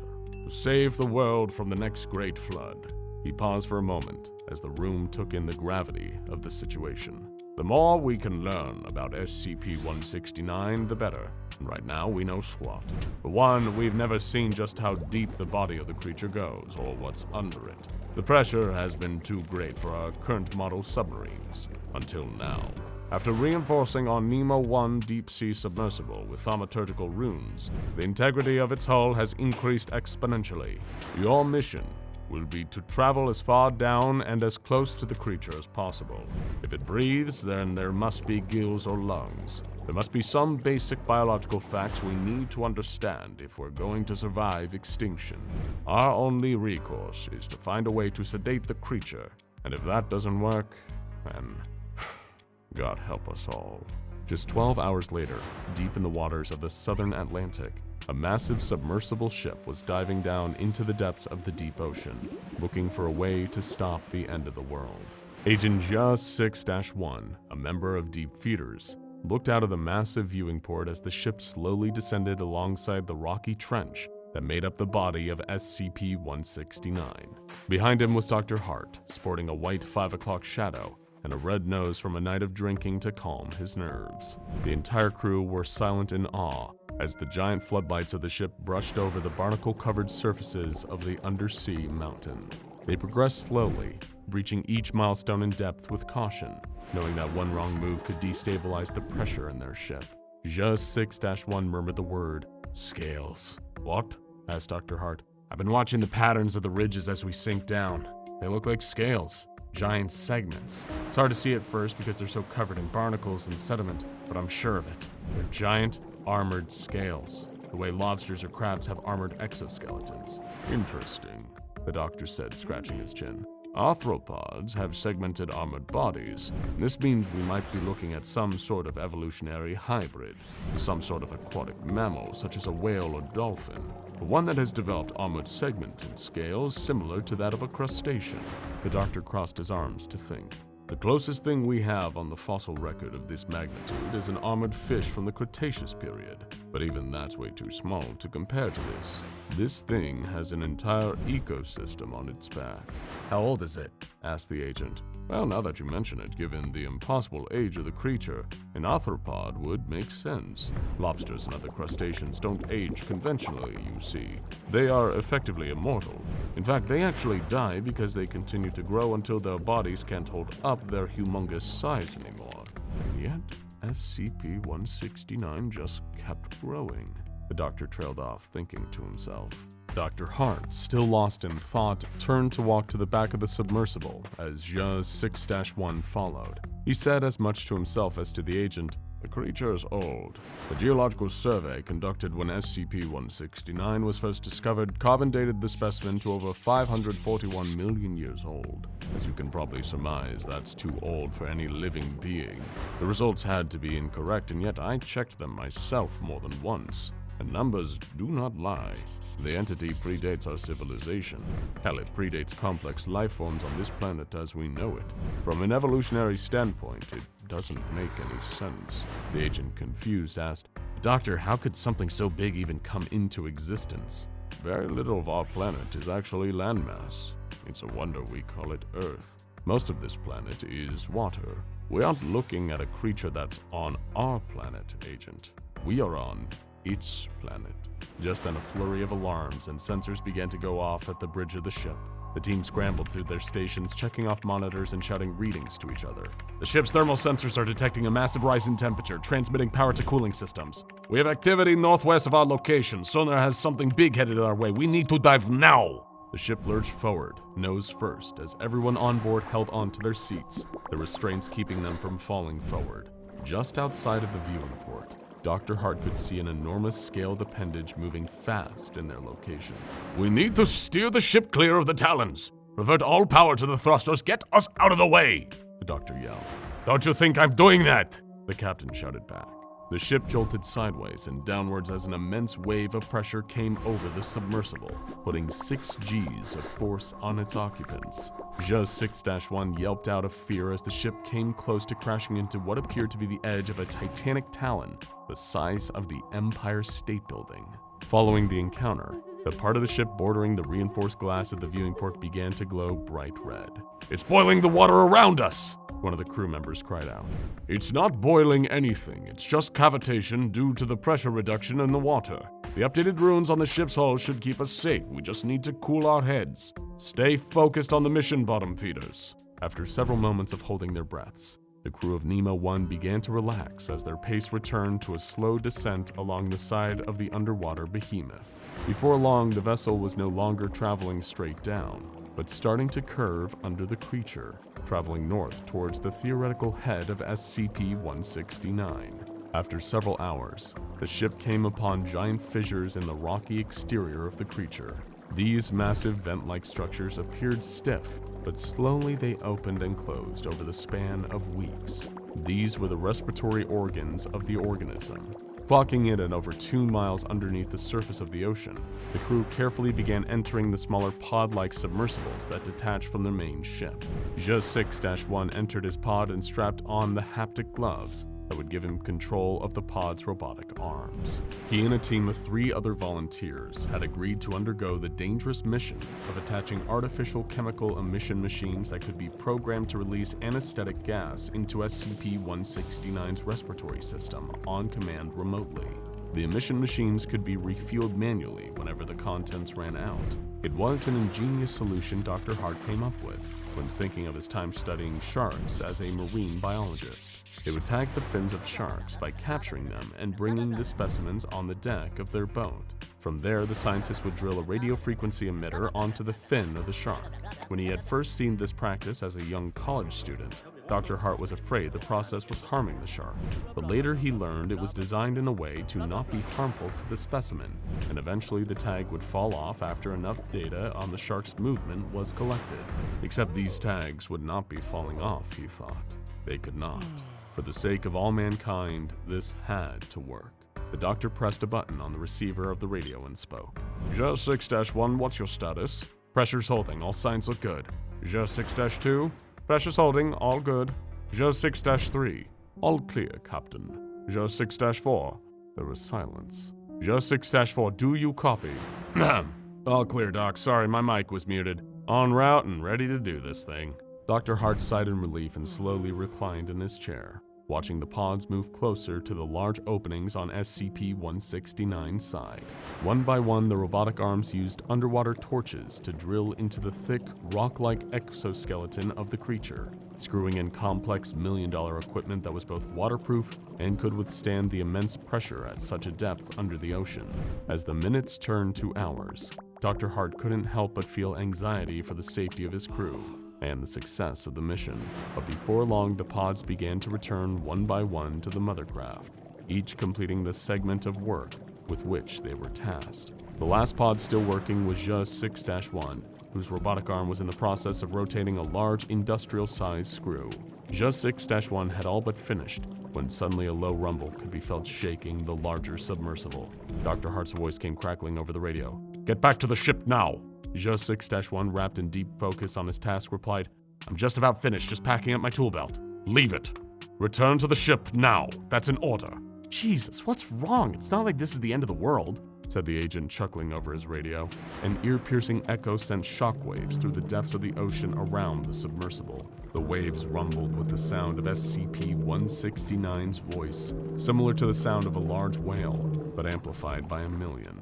The sound sent all the crew members falling to the floor as the ship experienced severe damage from the burst of pressure, slightly cracking the glass viewport and sending smoke flooding into the small bridge of the ship. "Gas masks!" shouted Dr. Hart as they all donned breathing apparatus. "SCP-169 is waking up. Begin activation of the chemical emission machines. We need to sedate it now. The Leviathan is waking up. We need to stop it," shouted Dr. Hart. Just then, he looked back and noticed Just 6-1's pod was gone. "Just 6-1, what's your position? Just 6-1, where are you?" "Sir, sonar has him drifting off deeper into the ocean behind us. He must have gotten knocked off SCP-169 by the shockwave." But Dr. Hart wouldn't have it. He didn't want any more blood on his hands. "Reverse thrusters, turn us around and get to him. We're not losing anyone." "But the breach in the hull!" "It'll hold. That's what the runes are for." The outside of the submersible began to glow a slight blue as the ship's system started to come back online to full capacity, and alarm systems started to turn off and report normal pressure readings. Before long, the Nemo 1 had caught up to Just 6-1's pod and retrieved the agent, who had been knocked unconscious by the shockwave. Once the agent was back on the main ship, the doctor turned his attention back to the monitors, making sure the installations they drilled into the creature were functional. Slowly, the machines came online to full power, and the speed at which SCP-169 had been moving began to slow ever so slightly.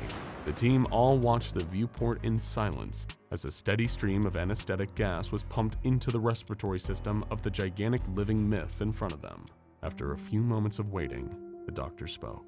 "I think it worked," he said with a smile. The crew erupted in cheers as they radioed control back up on land that the mission had been a success. The message quickly reached the O5 Council, where a red alert status was de-escalated, and the O5 members withdrew from their plan of leaving the current Earth for that of an alternate universe. The whole crew began to sing and celebrate the prevention of the end of the world, as Dr. Hart simply stood in front of the massive viewport, watching the mountainous specimen slowly grow smaller in the distance as the submersible began ascending back to the world above. Just 6-1 came over to congratulate him, patting him on the back.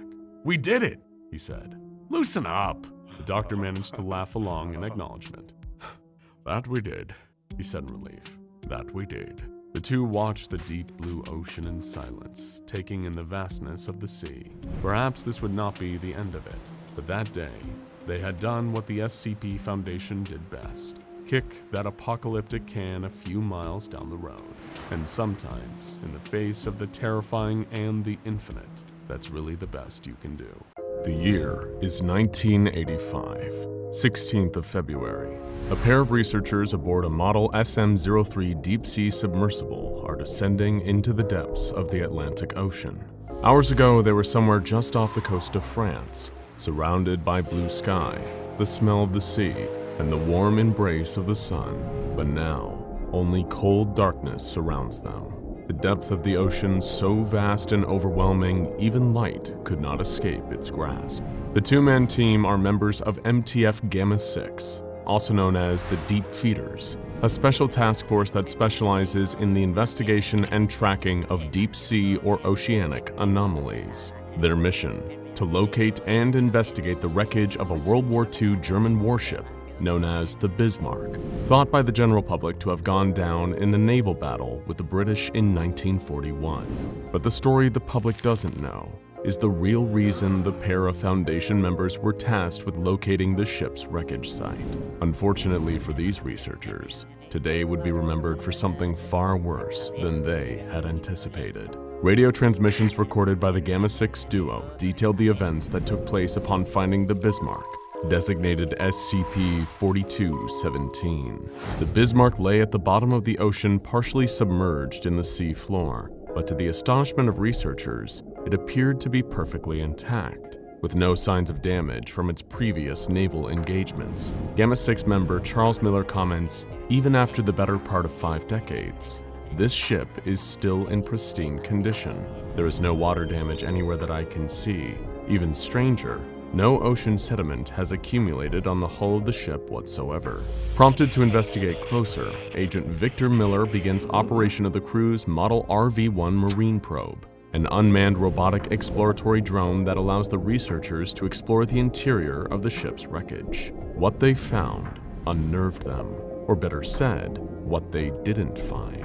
Just as the outside of the vessel appeared free of any corrosion or wear, the interior of the ship was just as immaculate. The hallways were clean. The walls adorned freshly painted signs in still legible German. Even the Nazi symbols painted onto command centers still held no sign of disintegration.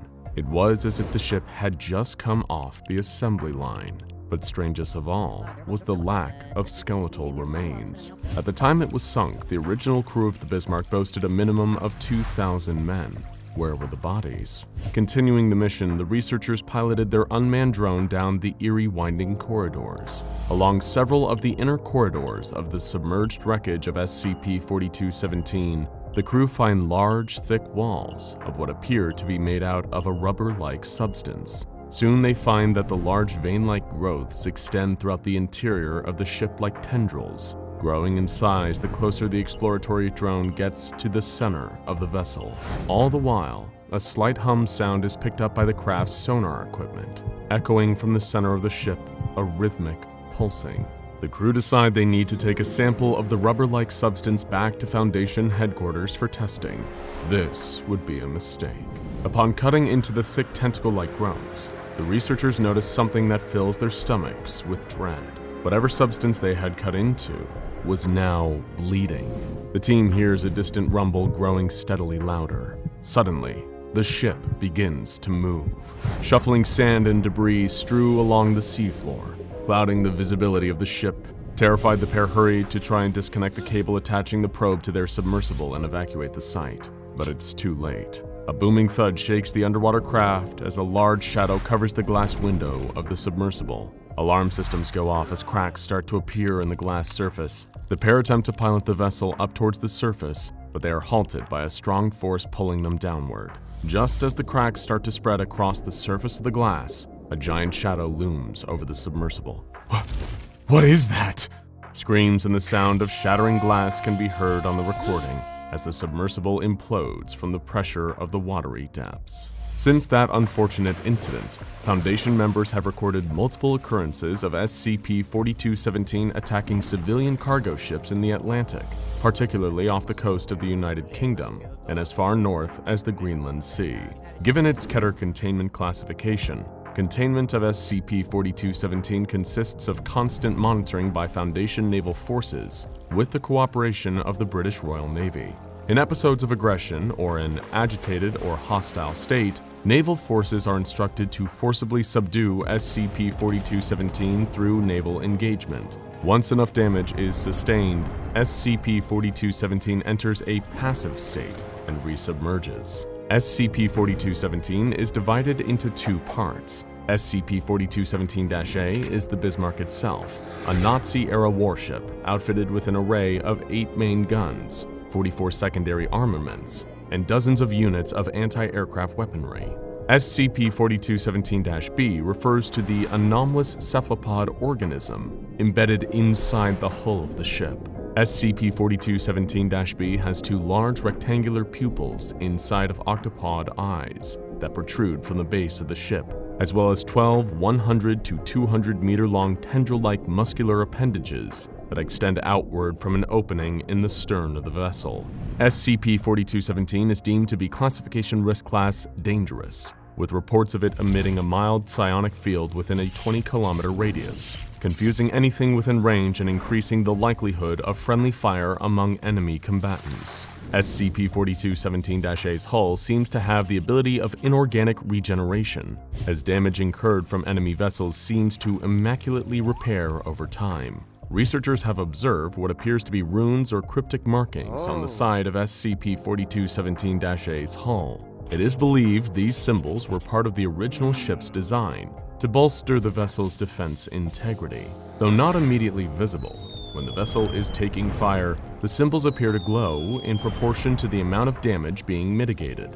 Among its offensive capabilities, apart from the standard armaments of a World War II-era warship, SCP-4217-A also has specialized munitions of an unidentifiable gas compound that is reported to have mutagenic properties. Individuals that have been exposed to the gas compound undergo rapid spontaneous metamorphosis at a molecular level, growing an array of evolutionary attributes which include the accumulation of reptile-like scales or avian feathers in place of skin, the increase or decrease of the number of limbs, digits, or even ocular, olfactory, or auditory organs, and in one reported case, an event where multiple members of one crew were fused at a subatomic level into one functioning organism. Though more study into this particular incident is needed. SCP-4217 also has the ability of subsurface oceanic mobility and can submerge itself when not in combat with enemy vessels. Underwater propulsion appears to be generated by the ejection of water from SCP-4217-B's body cavity and reaches a top speed of approximately 30 knots. SCP-4217 undergoes cycles of passive behavior that is periodically interrupted by moments of hostility towards civilian craft, particularly resurfacing and going after transatlantic cargo vessels. It is believed this is analogous to the history and original mission of the Bismarck, Operation Rheinenbung.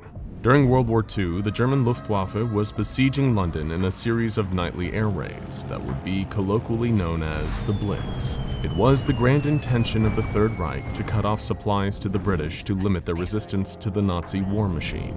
However, what pestered the Nazis most and hindered this effort was the consistent American support provided by the US government in the form of food and supplies delivered to the British via Atlantic trade routes by cargo ship. The German Bismarck and her sister ship, the Tirpitz, were created for the very goal of stopping these transports of cargo to the United Kingdom, as well as sinking as many Allied vessels as possible. The year is 1937. In a top-secret effort to make preparations for an approaching war, Adolf Hitler turns to his most trusted expert on the supernatural, Chief SS Officer Heinrich Himmler. Among other projects, Himmler ordered the Anlerbe Obscuracorps, a German organization tasked with the procurement and investigation of otherworldly or otherwise unexplainable phenomenon, to begin the creation of two ships, the Bismarck and the Tirpitz, the former named after the Iron Chancellor Otto von Bismarck, who in 1890 unified the German people. These vessels were to be created using recently uncovered technological oddities the Obscuracorps had found in their studies of the occult. Sources of information about the exact creation of SCP-4217 are highly expunged from the record, but bits and pieces did survive, among what little the Foundation was able to collect, and in the records of the USSR after their occupation of Eastern Germany, following the fall of the Nazi regime during the Second World War. The earliest mention of SCP-4217's conception dates back to early 1937, when a top-secret shipment of unknown materials labeled "Components of Thaumatological Constructs" is intercepted by a Foundation agent working undercover in a German shipment center outside of Hamburg. The Foundation agent, Marcus Straub, is instructed to maintain surveillance on the shipment. In 1939, upon near completion of the soon-to-be christened Bismarck, a second shipment labeled with the insignia of the Obscuracorps is intercepted by the Foundation agent, only this shipment appears unlike any other. Reports of the massive shipping container holding machinery capable of aquatic life support indicate organic living cargo. Though the Foundation agent was unable to identify the exact nature of the contents of the shipment, Straub reported hearing sounds emanating from the cargo hold, sounds similar to that of a heartbeat. Just a year later, the Bismarck is seen making its first naval trial run, when it experiences a massive electrical discharge just offshore, shutting the vessel down momentarily until power was restored shortly after. Reports show luminescent symbols briefly visible on the hull of the ship. Thaumatological symbols, for the layman, are symbols that embody the study of miracles. Because of this, it was apparent to the Foundation that some occult anomaly was responsible for the strange characteristics of the German vessel, and an order for termination was reached by the O5 Council, the hunt for SCP-4217. In the autumn of 1940, under orders of neutralization of SCP-4217, all active Foundation agents presiding in Germany were ordered to converge on the side of the Bismarck to stop the completion of the vessel. But when the time came for the operation, every single one of the Foundation agents vanished. No records of what happened were ever found. No clothing, notes, not even a trace of their existence was left behind. The mission was deemed a failure, and subsequent attempts to neutralize SCP-4217 became far more difficult after the Bismarck received a full crew of seamen. The fully manned and well-equipped SCP-4217 became a menace to both military and civilian craft on the high seas of the Atlantic, at times appearing without warning, seemingly out of thin air. SCP-4217's psionic field obscured it from the new technological advancements in enemy radar systems the US government had in development. The ship became a shadow on the Atlantic, a subject of ghost stories for anyone daring to assist the British government with the war effort. Furthermore, SCP-4217 did not seem to be content with the surrender of enemy vessels. Captured enemy ships were gassed, turning the men into manufactured beasts, and then sinking the enemy vessels to the depths of the ocean. Even submarines were no match, on one report describing an attempt to elude the vessel by diving below the surface, only to be entangled by enormous squid-like appendages that dragged the craft back up to the surface before crushing it in its grasp. Fearing the safety of the public, the O5 Council decided they could not stand by and let more innocent lives be taken. They voted to supersede the Foundation's policy on absolute secrecy to notify the British government of the danger SCP-4217 posed to maritime civilians. With cooperation from the British Royal Navy, Foundation representatives joined the crew of HMS Hood and HMS Prince of Wales to track reports of the Bismarck being sighted off the coast of Scandinavia. In what history books would come to know as the Battle of Denmark Strait, HMS Hood and HMS Prince of Wales engaged SCP-4217 and a secondary German warship, known as the Prinz Eugen. Confused by the ship's psionic field, the British naval ships experienced trouble identifying the Bismarck and engage in friendly fire before being able to regain control of their armaments, concentrating all volley of fire on SCP-4217. The attack proves futile, as after the embers and smoke of munitions fire wear off, the sides of the Bismarck's hull appear to vibrate with glowing energy. Mangled metal begins to straighten back into perfect frame. Breaches in armor begin to heal before the soldiers' very eyes. And all that is left as evidence the ship had ever taken fire is a cloud of steam emanating from the hull of SCP-4217. The water surrounding the vessel begin to boil as underwater tentacles lurch out and capture the HMS Hood, dragging Her Majesty's ship forward. The men aboard frantically try to regain control, but seconds later are met with another crisis. A salvo of artillery shells fired from SCP-4217's guns hit the ship, severing lines and damaging railguns, as a mutagenic gas compound starts to spread among the Royal seamen. In mere minutes, the majority of the crew are engulfed in toxic fumes and experience vomiting and convulsions, their bodies undergoing rapid involuntary mutagenesis, including the growth of limbs, the development of fur, feathers, and scales. In one report, it was said that multiple victims even fused together to create one single horrifying entity. Those exposed to the gaseous compound were designated SCP-4217-1. The captain of the HMS Hood barricades himself inside the helm, but the resulting instances of SCP-4217-1 overpower the ship and neutralize command. In the seconds that follow, any witness of the horror that the men aboard the HMS Hood experienced is forever entombed in the watery grave of the British vessel, as the ship is sunk by a volley of munitions fire from the combined might of the German fleet. Some men attempting to jump overboard and swim to safety are dragged down by their legs by the mutated instances of SCP-4217 and pulled under, lungs filling with seawater, as they scream until their breath is no more. In disbelief, the crew of HMS Prince of Wales decides to retreat. In the days that followed, at the bequest of Foundation members, the British Royal Navy launches a full-scale armada to hunt down and neutralize the Bismarck. Though SCP-4217 sustained little damage in the previous encounter, the ship began leaking a black, oil-like substance thought by SCP researchers to be an organic waste product of SCP-4217-B. The Allied naval forces are able to follow the trail to the coast of France, where under the lead of HMS King George V, British warships surround the German vessel and open fire. This time, they were ready. With approval from the O5 Council, Foundation members provide the British forces with enhanced munitions and armament, capable of overwhelming SCP-4217's thaumatological defenses. On the eve of battle, it appears to the Allied forces that the psionic field generated by SCP-4217 is too great, as the naval company find it difficult to land targeted assaults on the German vessel. After losing several smaller vessels to the colossal appendages of SCP-4217, Foundation members on board authorize the use of a redacted SCP. It is brought in to deactivate SCP-4217's psionic field. The tide of the battle turns, and after a fierce battle, SCP-4217 becomes immobile and unable to return fire. Relentless, the British continue their bombardment until the artillery munitions on the ship explode into a giant fireball, flooding the ship's compartments with the noxious fumes of the mutagenic compound. Its crew members either jump overboard or are engulfed in the cloud of gas. The British vessels capture any survivors and watch as SCP-4217 slowly sinks below the waves, down to the depths of the ocean where it would lay dormant for the next 48 years. SCP-4217's 121 surviving crew members were captured and interrogated. Most of the low-ranking German soldiers were released to British custody, 109 of them having their memory wiped by Foundation staff. 12 remaining members of the crew were sent to Site-23 for further detention and advanced interrogation, and 74 of the instances of SCP-4217-1, the mutated subjects, were recovered and sent to Site-23 for further observation.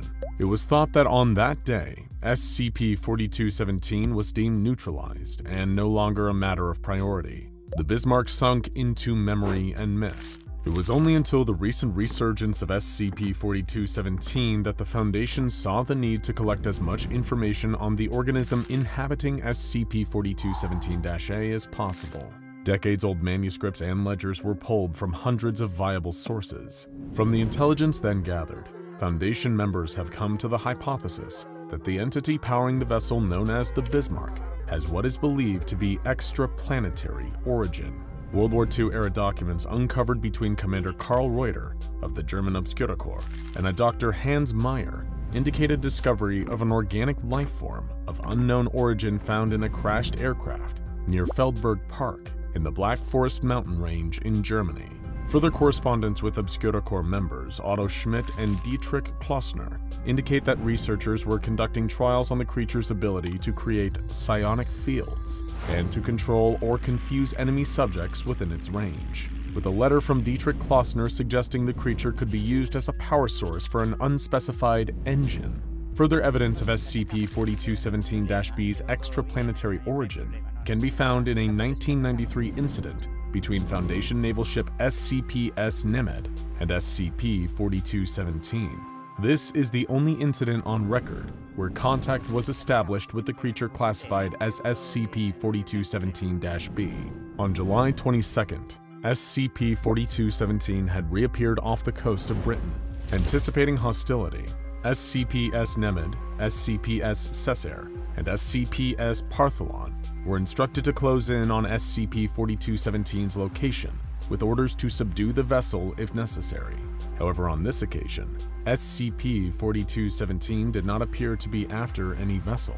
It was simply drifting along at sea, no propulsion engines active. Noticing the change in SCP-4217's behavior, Captain Kurt Wegner decided to withhold military engagement and investigate SCP-4217's behavior. Sailing within 200 meters of the Bismarck, the SCPS Nemed attempted radio contact with the German vessel. After repeated attempts at communication, the crew were met with only silence and static chatter. Giving up, Captain Wagner puts down the radio receiver when suddenly, the sound of music is heard playing over the speakers of a ship.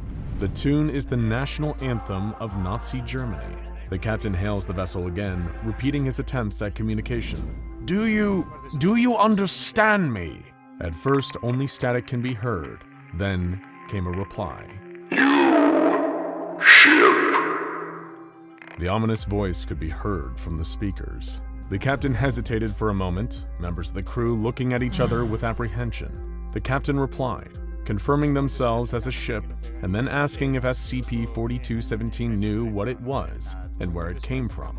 What followed was the crew of the SCPs Nemid receiving a video feed from SCP-4217, featuring a high volume of images in rapid succession. Among them were images of German cities, Adolf Hitler's telecast of the 1936 Olympics, an unknown structure in outer space, and in increasing repetition, images of the planet Jupiter, particularly the giant storm on Jupiter known to the public as the Great Red Spot, or SCP-2399, as Foundation members know it. The transcript of the radio communication between Captain Wagner and SCP-2417 stops when the video feed begins to focus heavily on images of Jupiter. SCP-4217's responses become more erratic and agitated as it repeats the words storm, cloud, and red, the markings on its hull beginning to light up and the underwater shadows of its tentacles beginning to create whirlpools of displacement under the bow of the ship. A shrill shrieking begins to flood out of the speakers, followed by a high-piercing, high-pitched beeping sound that overloads the communication equipment, causing sparks to fly as crew members cover their ears and hide under control panels. The SCPs Nemid barely escapes as SCP-4217 becomes hostile, using its massive tendril-like appendages to assail the naval combatants, firing its armament in all directions. After a fierce battle, the Foundation naval forces were able to neutralize and subdue SCP-4217. No further attempts at communication have been recorded. To keep the veil of secrecy, Foundation members constructed a replica ship to be sunk and intentionally rediscovered by oceanographer Robert Ballard in 1989. Any recent sightings of the Nazi-era Bismarck are flagged as misidentification by SCP staff. For now, Foundation members continue to monitor the behavior of SCP-4217 and protect the public. Norse mythology tells the story of Jormungandr, a great serpent so long that it wraps itself the entire way around Midgard and bites its own tail. Legend says that when Jormungandr unclasps its jaws and starts to unfurl, it will signal the beginning of Ragnarok, the destruction of the world. And that was about as much information as the Foundation gave to Agent Nielsen when they assigned him to his watch duty in Greenland. In the frozen tundra all day, every day, he had been equipped with a sniper rifle, thermal goggles, and put up high in a watchtower. If he saw anyone, he had to shoot on sight, no questions asked. Whether it was his squad mates, the Brigadier General, or even his own mother, if anyone walked across the barren stretch of ice ahead of him, he was to shoot them dead.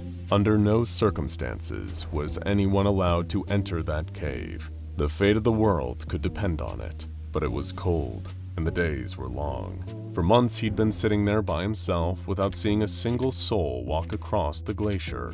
That's why it took him so long to spy the figure stumbling across the ice half a kilometer away. But the person didn't look any clearer when Agent Nielsen took a look through his thermal binoculars. Barely registering as much warmer than the snow around him, the man stumbled forward, seemingly unaware of the world around him. Could this be the start of the swan song of the world? Is this what he had been warned about? Without a moment's hesitation, Agent Nielsen snatched up the sniper rifle and readied his sights on the man. Somewhere buried deep beneath the Greenland ice is one of the most dangerous SCPs that the Foundation has ever come across. To say that SCP-722's reawakening could spell the destruction of human civilization is no idle concern. Classified as a Keter-level SCP, SCP-722 has been nicknamed Jormungandr, after the Norse myth. Researchers speculate that the creature's existence could in some way be linked to the early origins of the story of the Norse creature.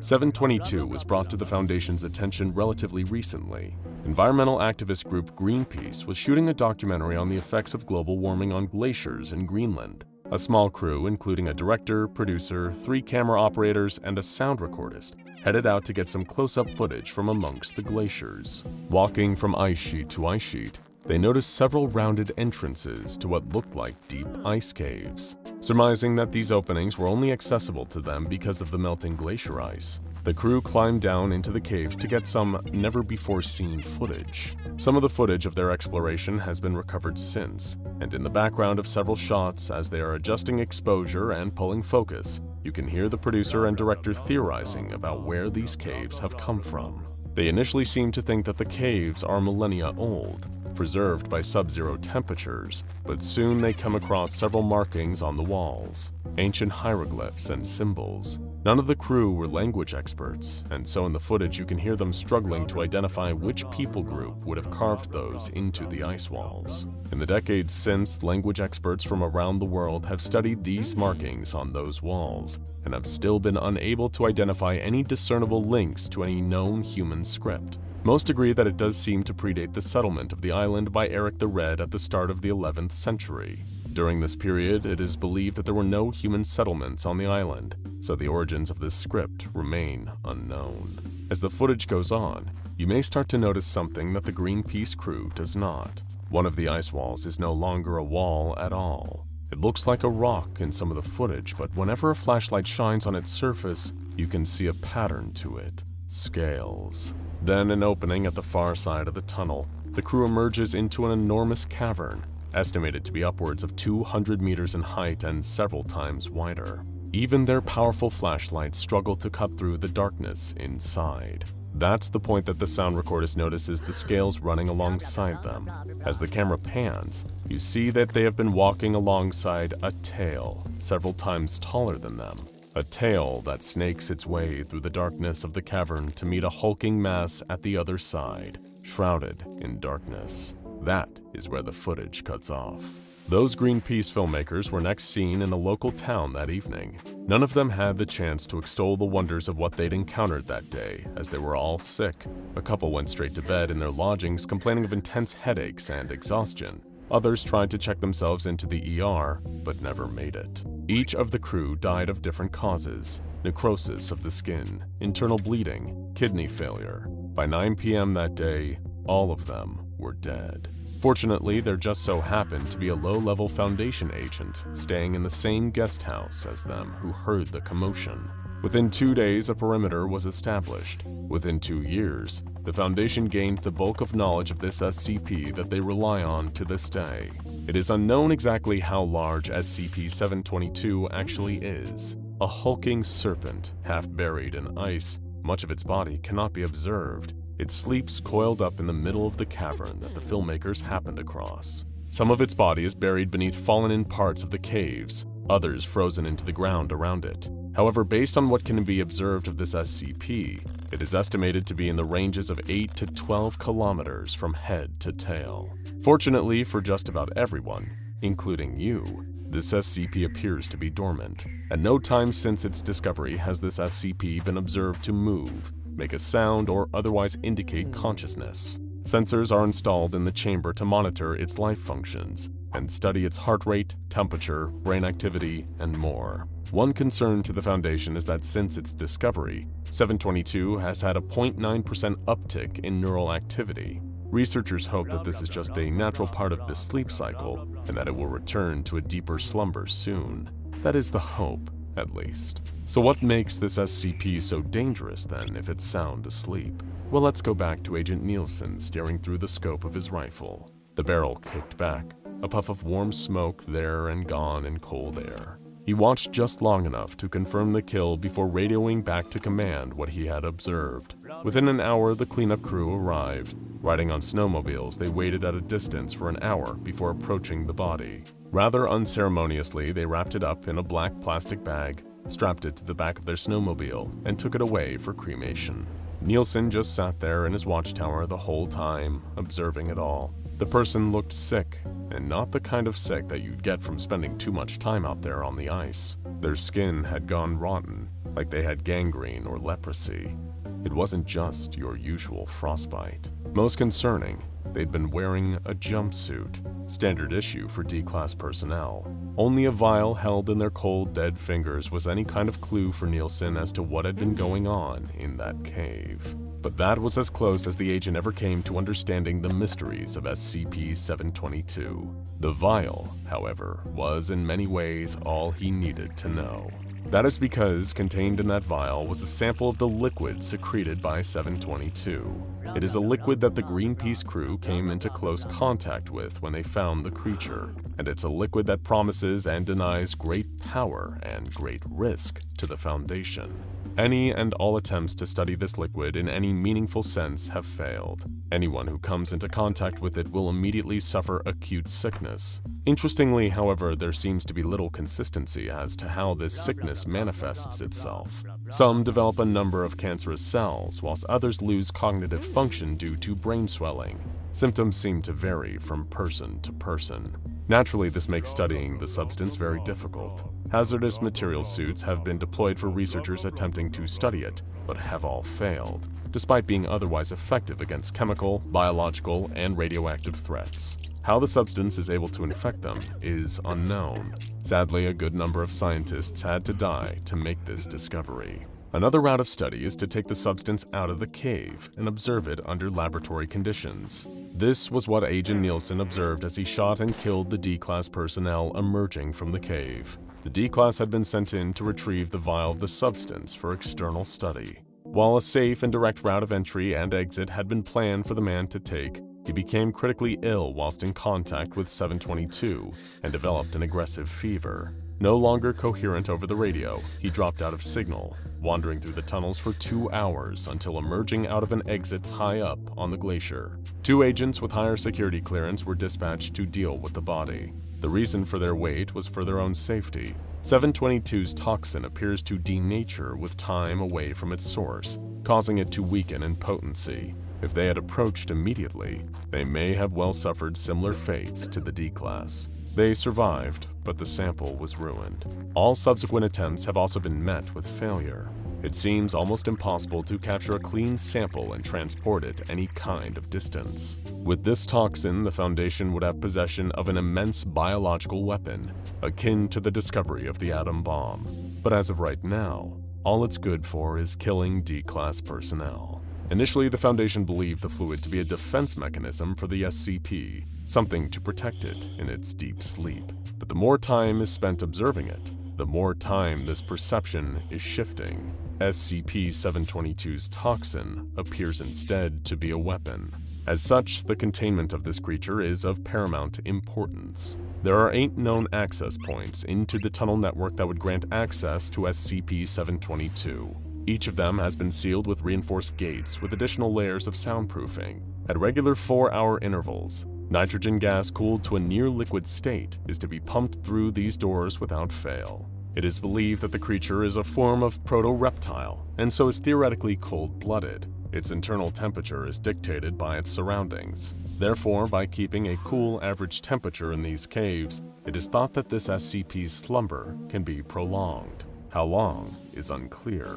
With rising global temperatures year after year, the threat that the Greenpeace activists were proclaiming is very real, just perhaps not quite in the way they'd envisioned. Not only would there be an increase in natural disasters and a decrease in biodiversity, there would also be a 12-kilometer snake roaming around the planet, killing anyone in its path.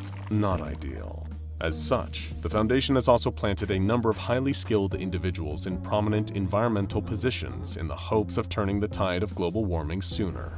Should the ice in that cave system warm by even a couple of degrees, who knows what kind of spike they might see on the neural monitors. This SCP naturally is buried deep beneath layers and layers of security clearances too. Only in exceptional circumstances and for vital maintenance is anyone allowed to approach this SCP. A minimum of 2 Level 3 clearance agents are required to sign off on any such works. In recent years, a new Brigadier General took charge of the containment operations of SCP-722 after his predecessor was stripped of his duties. Overly zealous experiments and increasingly desperate attempts to harvest or synthesize the 722 toxin saw an alarming uptick in neural activity. Over 40 D-Class personnel were processed and disposed of within a 2-week period in an attempt to assemble a micro-laboratory within the main chamber itself. This project failed. and the noises of construction threatened the peace that had so long been maintained beneath the glacier.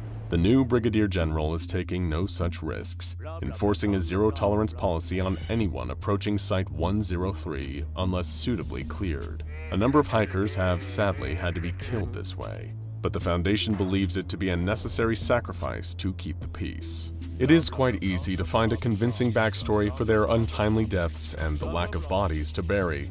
Just another person to get lost and fall down a crack in the glacier, warning stories that are shared and planted in local towns and on the internet. The only threat to this current peace is a new avenue of inquiry that researchers have stumbled across, a link to a group of animals found halfway around the world. Monitor lizards of the genus Varanus seem to share a similar set of traits to SCP-722, namely the nature of their toxins. You may be familiar with the bite of a Komodo dragon. While the initial wound sure does hurt, the real damage comes in the following hours and days as necrosis sets in from the toxins in its mouth. Could these creatures share a common ancestor? Could 722 be the common ancestor? As of right now, it is just a hunch, but it's one that has taken root amongst the research staff. In order to find out more, though, they need samples, tissue samples, taken straight from the SCP itself. The only way to do back is to go back into the caves and start cutting.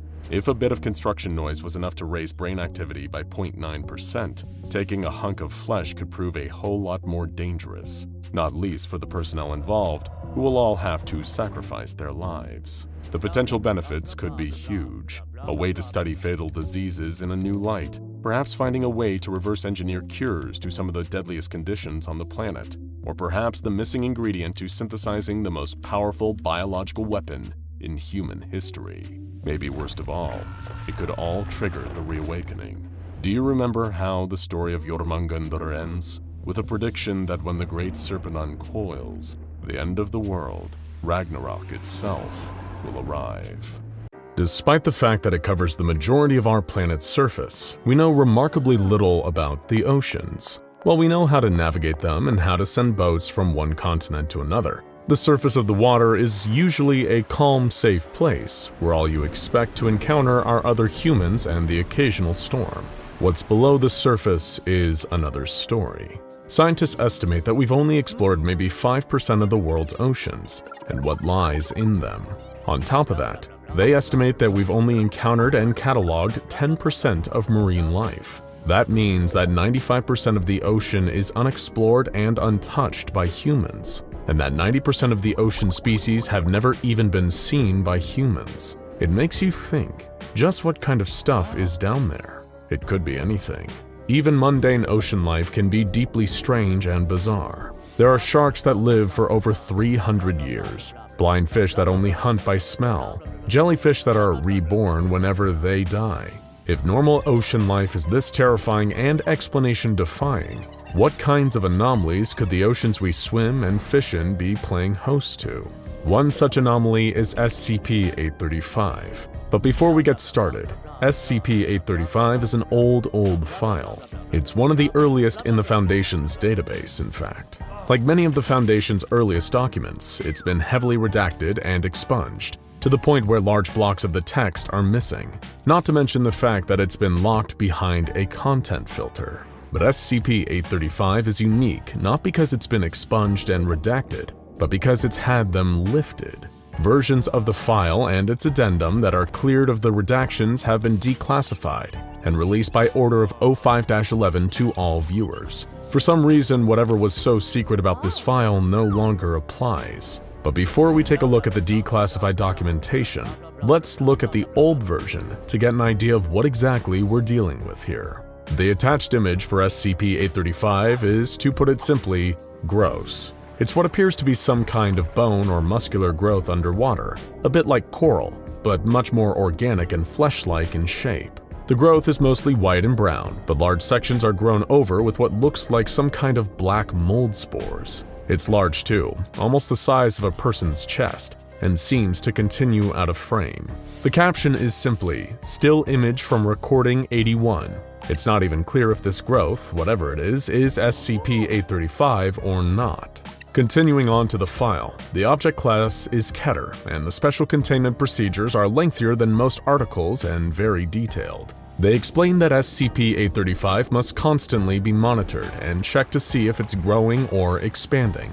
In the event that it becomes hostile to Foundation personnel, something known only as Suppression Tactic A-A6 is to be activated until it ceases any hostile action. The anomaly has to be contained in the open ocean rather than moved to a water tank or such, because of the highly aggressive response of SCP-835 to confinement for any length of time. So whatever it is, it's alive, it's expanding and growing, and seems capable of knowing when it's being placed into containment and responding angrily.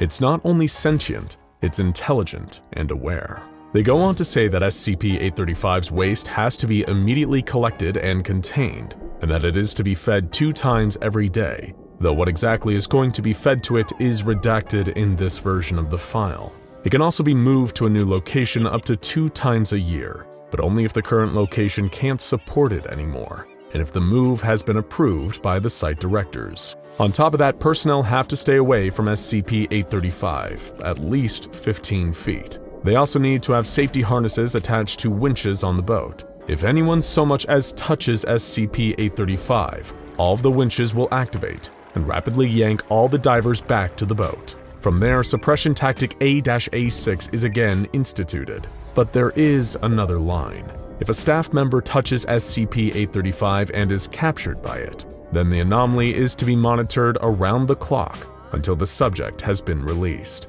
Very ominous containment procedures. This predator, if it is a predator, has a penchant for consuming people and needs to be avoided at all costs. But if someone is caught, it releases them after a while. The description of the document clears some things up. SCP-835 is a mass of polyps, or tissue growths, that resemble coral. It's huge and heavy, though its full weight is again redacted, and the individual polyps are also huge, over 1 meter long, much longer than any known coral species. The central mass is oval and has a huge 3-meter-long polyp on each side of it, but can't move or budge because of its huge weight. Instead, it uses huge tentacles extending from the polyps to dig into the ground and anchor it in place against the ocean currents. These are the same tentacles that are used for feeding and are covered in a sticky glue-like adhesive. They're not just long and strong either. Tests have recorded them damaging stainless steel plating. And speaking of plating, SCP-835 is covered in it. Not steel, but some kind of organic coral that's much harder than steel and couldn't be broken by even diamond drill bits. All the Foundation could get were small samples, and if that wasn't bad enough, the Foundation's positive that SCP-835 is growing, like the containment procedure suggested, and it's growing fast, up to 50 pounds in a single day if it's left uninterrupted. But it can't be stopped. It reacts to certain chemicals that make it close up like an oyster and stop growing for 24 hours at a time. Based on that, the Foundation's been able to develop and use a chemical cocktail to force it to halt, the aforementioned Suppression Tactic A-A6. However, the results of testing it have been redacted. In case the anomaly wasn't disgusting enough, it also vomits. That's right. Every couple of hours it expels a large mass of some liquidy sludge material from both sides, so to speak.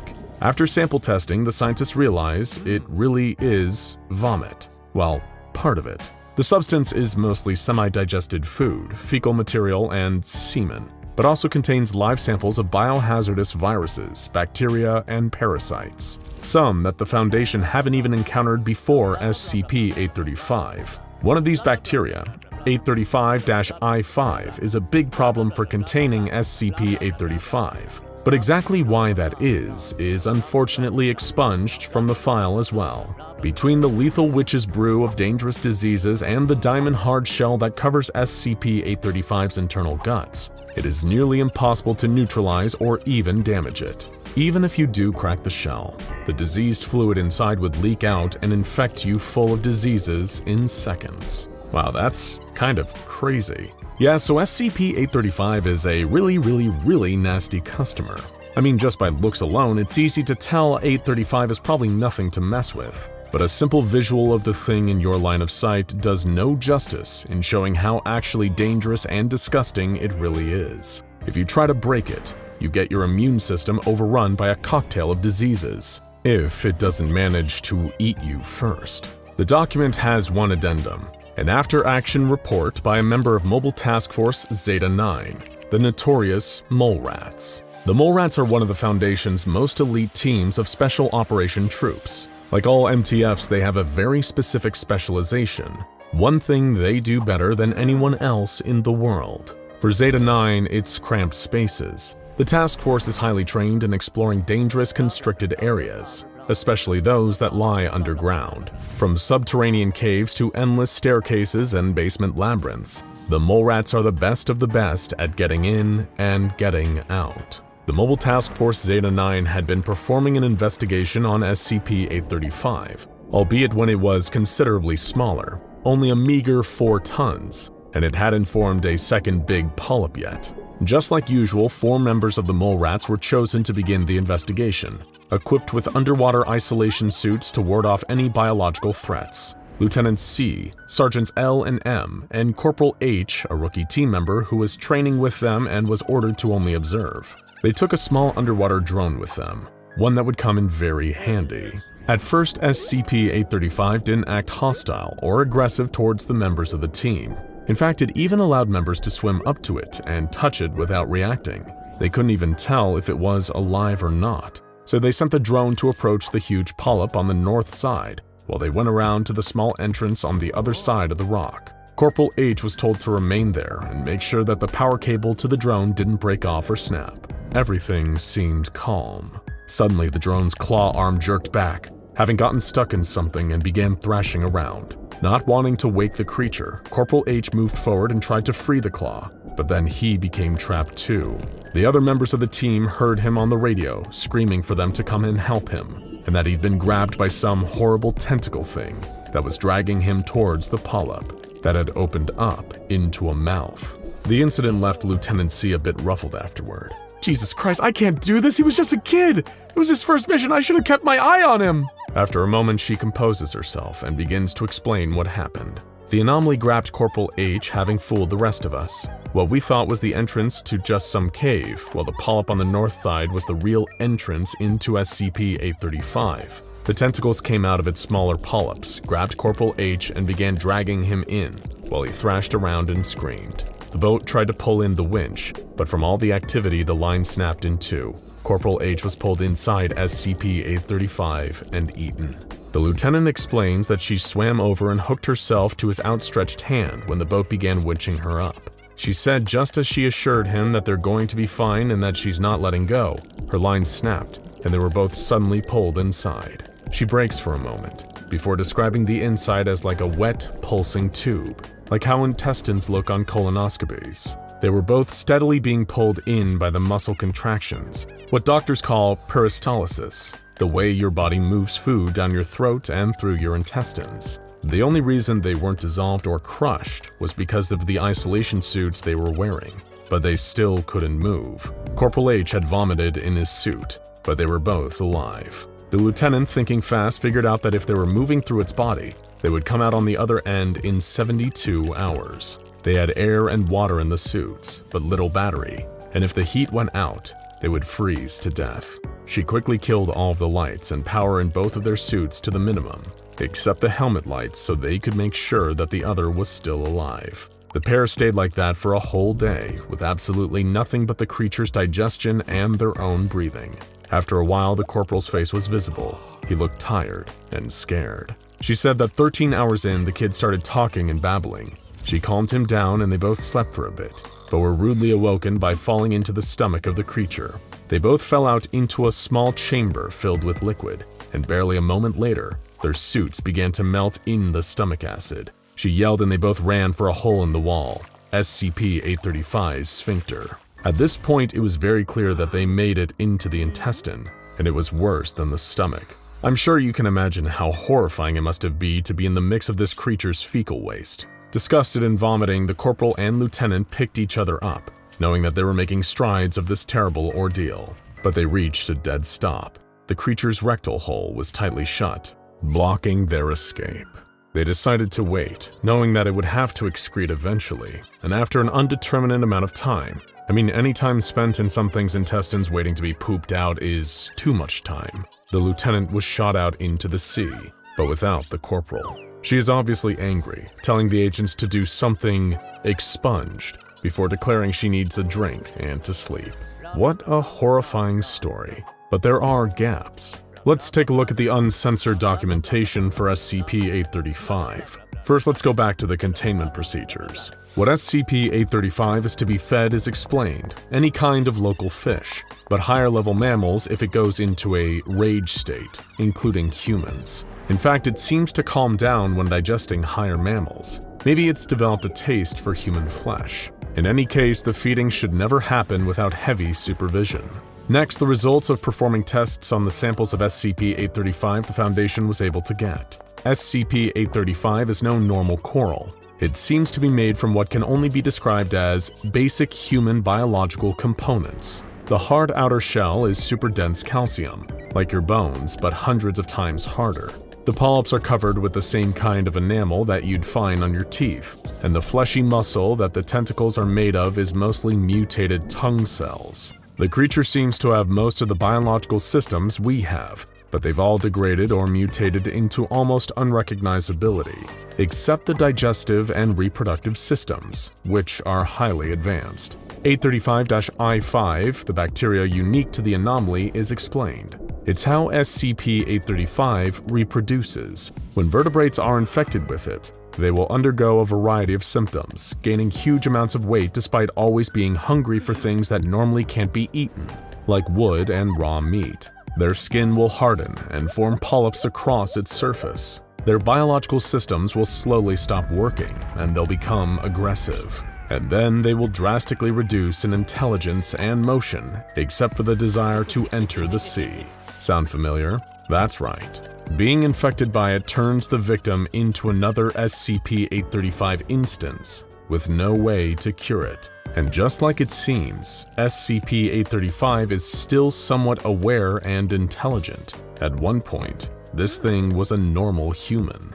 Just in case that's not horrible enough, the after-action report has also been thoroughly declassified. Let's take another look to see the real full story of what happened to Lieutenant C and Corporal H inside SCP-835. The first reveals when Corporal H was being pulled into the polyp. He was screaming and crying, begging for help. "Oh God, it's eating me! I don't want to die!" Command tells Lieutenant C to abort the mission, but she refuses to leave one of her men behind, holding his hand while hooking them together. Then the line snapped, and they were pulled in. Just as they were escaping the stomach and right as she hit the sphincter, she realized the walls of the stomach were lined with human faces, screaming and wailing and begging to be killed. She pulled her weapon out and began firing into them, and she would have melted if Corporal H hadn't pushed her through. In the intestine, the corporal began to complain of a rancid smell. She checked and realized he had a breach in his suit, but quickly patched it, but it was too late. She looked at his face, and it was growing pustules already. They burst, spraying blood, and he begged to be put out of his misery. But when the lieutenant shot her gun at him, all it produced were empty clicks. She had wasted all the ammo on the crying stomach faces. Suddenly, tentacles burst through the corporal's faceplate and simultaneously pinned the lieutenant down. She managed to flip what had been the corporal over and wrestle with what was left of him before the sphincter into the stomach, where his body began to melt in the acid. But before it did, she saw the corporal's face smiling and said he loved her before he died. Then she felt a burst of energy and was shot through the exit. With a troubled gleam in her eye, she stands there telling her story to the agent. She takes a second to gain some strength and then says, "I didn't make it out intact. My suit was breached, and I didn't even realize until I took it off and saw the rash on my skin." Realizing she's going to die, she suddenly puts the room she's in on lockdown and orders the debriefing agent to evacuate everyone else aboard immediately. Just before she kills the feed, she makes one request, that the Foundation not try to decontaminate the small boat, just to abandon ship and scuttle it on top of SCP-835, on top of the corporal. That way they can be together in some kind of sick resting place. SCP-835 is the horrible tale of things that can go wrong at the Foundation, and two people doing their best in a brutal situation. But with the modern containment protocols and ensuring people know what happened to the pair, the Foundation can ensure no one ends up like the lieutenant and the corporal again. Hello, SCP Foundation personnel! Welcome to Cognito Hazards and You, episode Redacted. This video series is intended to teach you about the protocol surrounding the various cognito-hazardous anomalies currently within Foundation containment. When you know better, you do better, and both you and the secrets of our great organization can stay safe. And as anyone familiar with a good cognito hazard can tell you, knowing really can make a difference. Today's episode is about the unique and dangerous SCP-2316. Before we begin, repeat after me, and be sure to speak clearly into the microphone in front of you. I do not recognize the bodies in the water. A little louder, please. Thank you.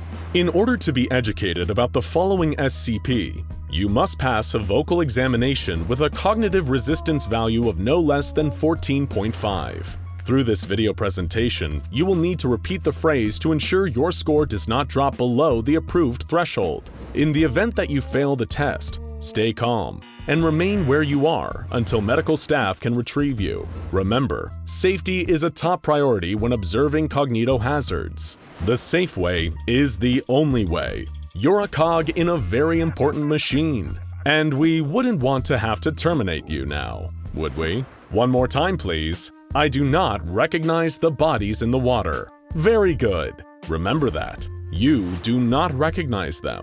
No matter what you might think you see, your thoughts can be very unreliable when you're around SCP-2316. According to our files on the matter, SCP-2316 refers to an anomalous phenomenon identified in a small-town lake.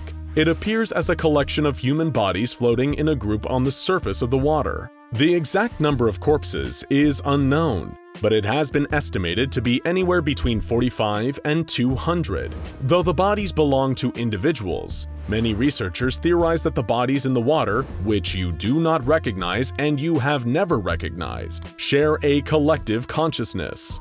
They function, it would seem, with a hive mind of sorts. The bodies do not act on their own, but as one. Now, where does the cognito hazard come into play? It would seem that anyone who looks at the bodies in the water or learns too much about SCP-2316 as a whole begins to believe the corpses floating in the lake are people they recognize. Perhaps they remember their faces from childhood or high school. Whatever the case may be, they become convinced that the bodies in the water are familiar and that they must approach them. No matter how familiar they might seem, however, you do not recognize the bodies in the water.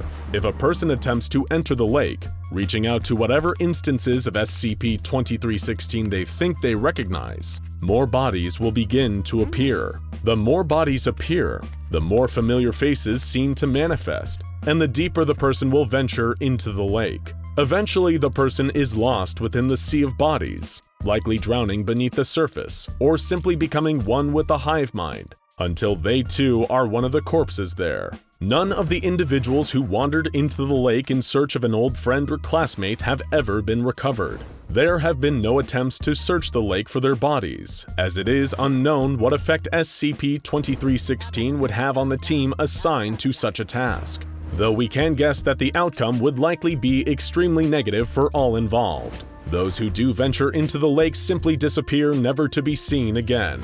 If you look too long at the bodies in the lake, perhaps their faces would surface alongside the rest. But it's best not to think about that. After all, we do not recognize the bodies in the water. Foundation personnel are not allowed to approach SCP-2316 under any circumstances. The lake is only permitted to be observed via dummy probes outfitted with video and audio recording equipment. No one is permitted to observe any footage or audio files collected unless they pass through a screening for resilience to cognito-hazardous anomalies. The lake that holds SCP-2316 has been fenced off and is patrolled by guards with no prior knowledge of or exposure to SCP-2316. Anyone who attempts to approach the lake and break through the boundaries of its quarantine will be seized and taken to Site 33 for examination. Anyone who comes within 50 meters of the lake is considered lost and presumed dead. Repeat after me slowly and clearly into the microphone. I do not recognize the bodies in the water. Good. I almost believe you. Let's continue. Only one Foundation officer that entered the lake containing SCP-2316 was ever stopped before they could be lost. Their name has been stricken from any official records, and you do not need to know it. Their identity does not matter. What matters is the interview they gave following the incident, conducted by Dr. Harrison in his office. Dr. Harrison asked the anonymous officer if they felt compelled to enter the water by an invisible force, as if pulled in. They rejected this concept entirely, insisting that they entered the water of their own free will. They wanted to see the bodies, who appeared to them as their friends. They wanted to hear what the bodies were saying. Upon entering the water, they saw the faces of their friends. Other faces were unfamiliar, but became more familiar the longer the officer stared at their features. These were faces they had known their entire life, but something about them was just a little bit wrong. It was like the face of someone in a dream, where you can tell they are someone you know, and you can even identify who it is supposed to be, but something about them does not quite look right. Your mind could not perfectly put their face together from memory, even though the feeling of familiarity remains. The faces in the water, peering up through the darkness below, were like those dream-addled memories. The faces in the water did not open their mouths, but somehow they spoke to the officer just the same. They spoke of who they were and asked for help. They asked to be seen, to be touched. They spoke of the Foundation, accusing us of covering up their deaths and keeping the world from remembering what happened to them. At this point in the interview, the subject became agitated, yelling at Dr. Harrison and refusing to be quiet. Guards intervened, holding the subject still as they fought, yelling at Dr. Harrison, repeating over and over that they could hear the bodies speaking to them. Every single one. The interview ended when the guards removed the subject from the room, taking them to the amnestics department to have all memory of the bodies in the water erased from their mind. Then they were forgotten once more. I do not recognize the bodies in the water. Did you repeat it?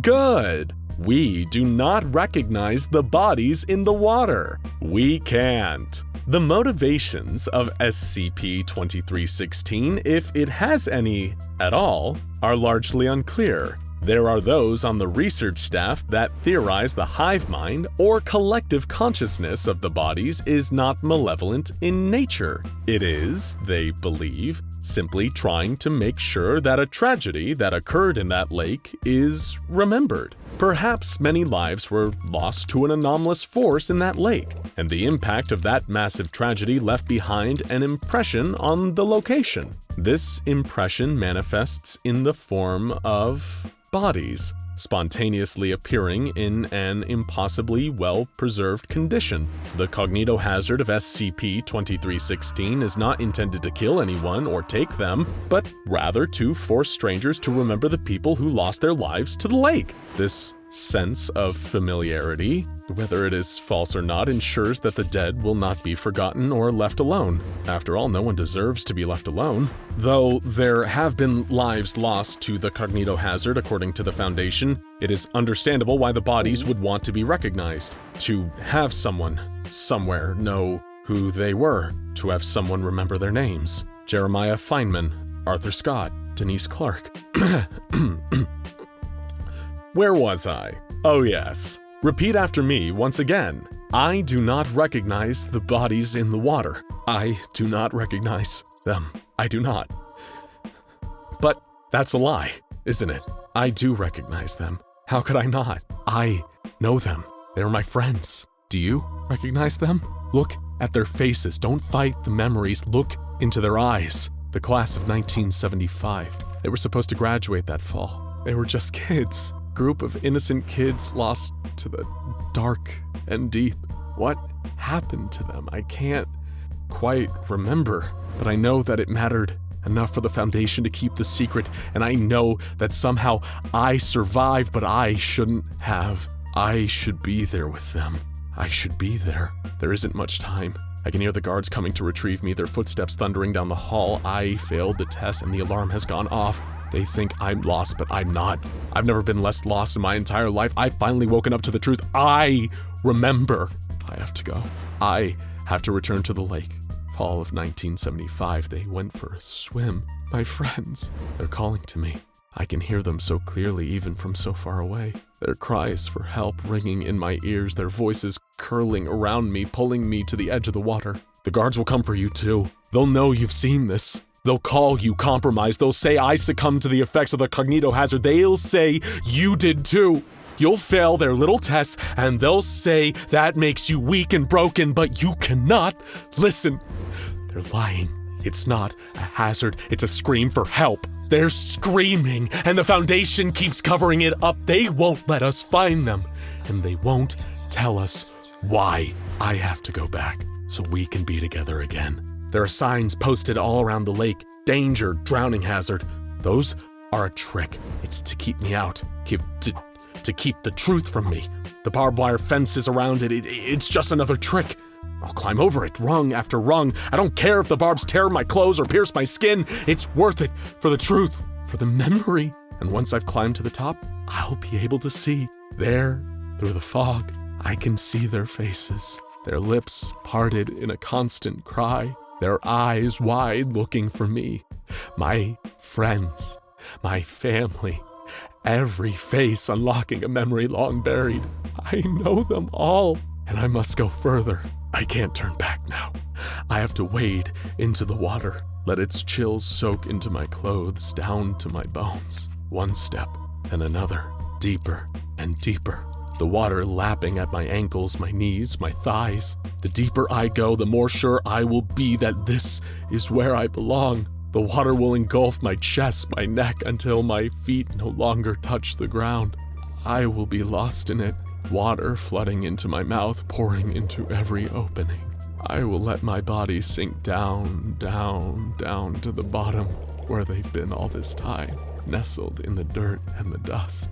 They've been so patient, but it's finally time. They're ready to be remembered, to be seen, to be found. They're waiting for me, and they're waiting for you too. Can you hear them? I'm going now. You have to find me. You have to follow me. Don't let the guards stop you. Don't let them wipe it all away from your mind. Fight, break free, and find the lake. Hop the fence, make your way into the water. You can't leave me there to fade away, floating in the cold with the rest. Can you hear us? We're waiting. Now go check out SCP-2317, The Devourer of Worlds, and SCP-4812, Wrath, for more mind-bending and mysterious SCPs.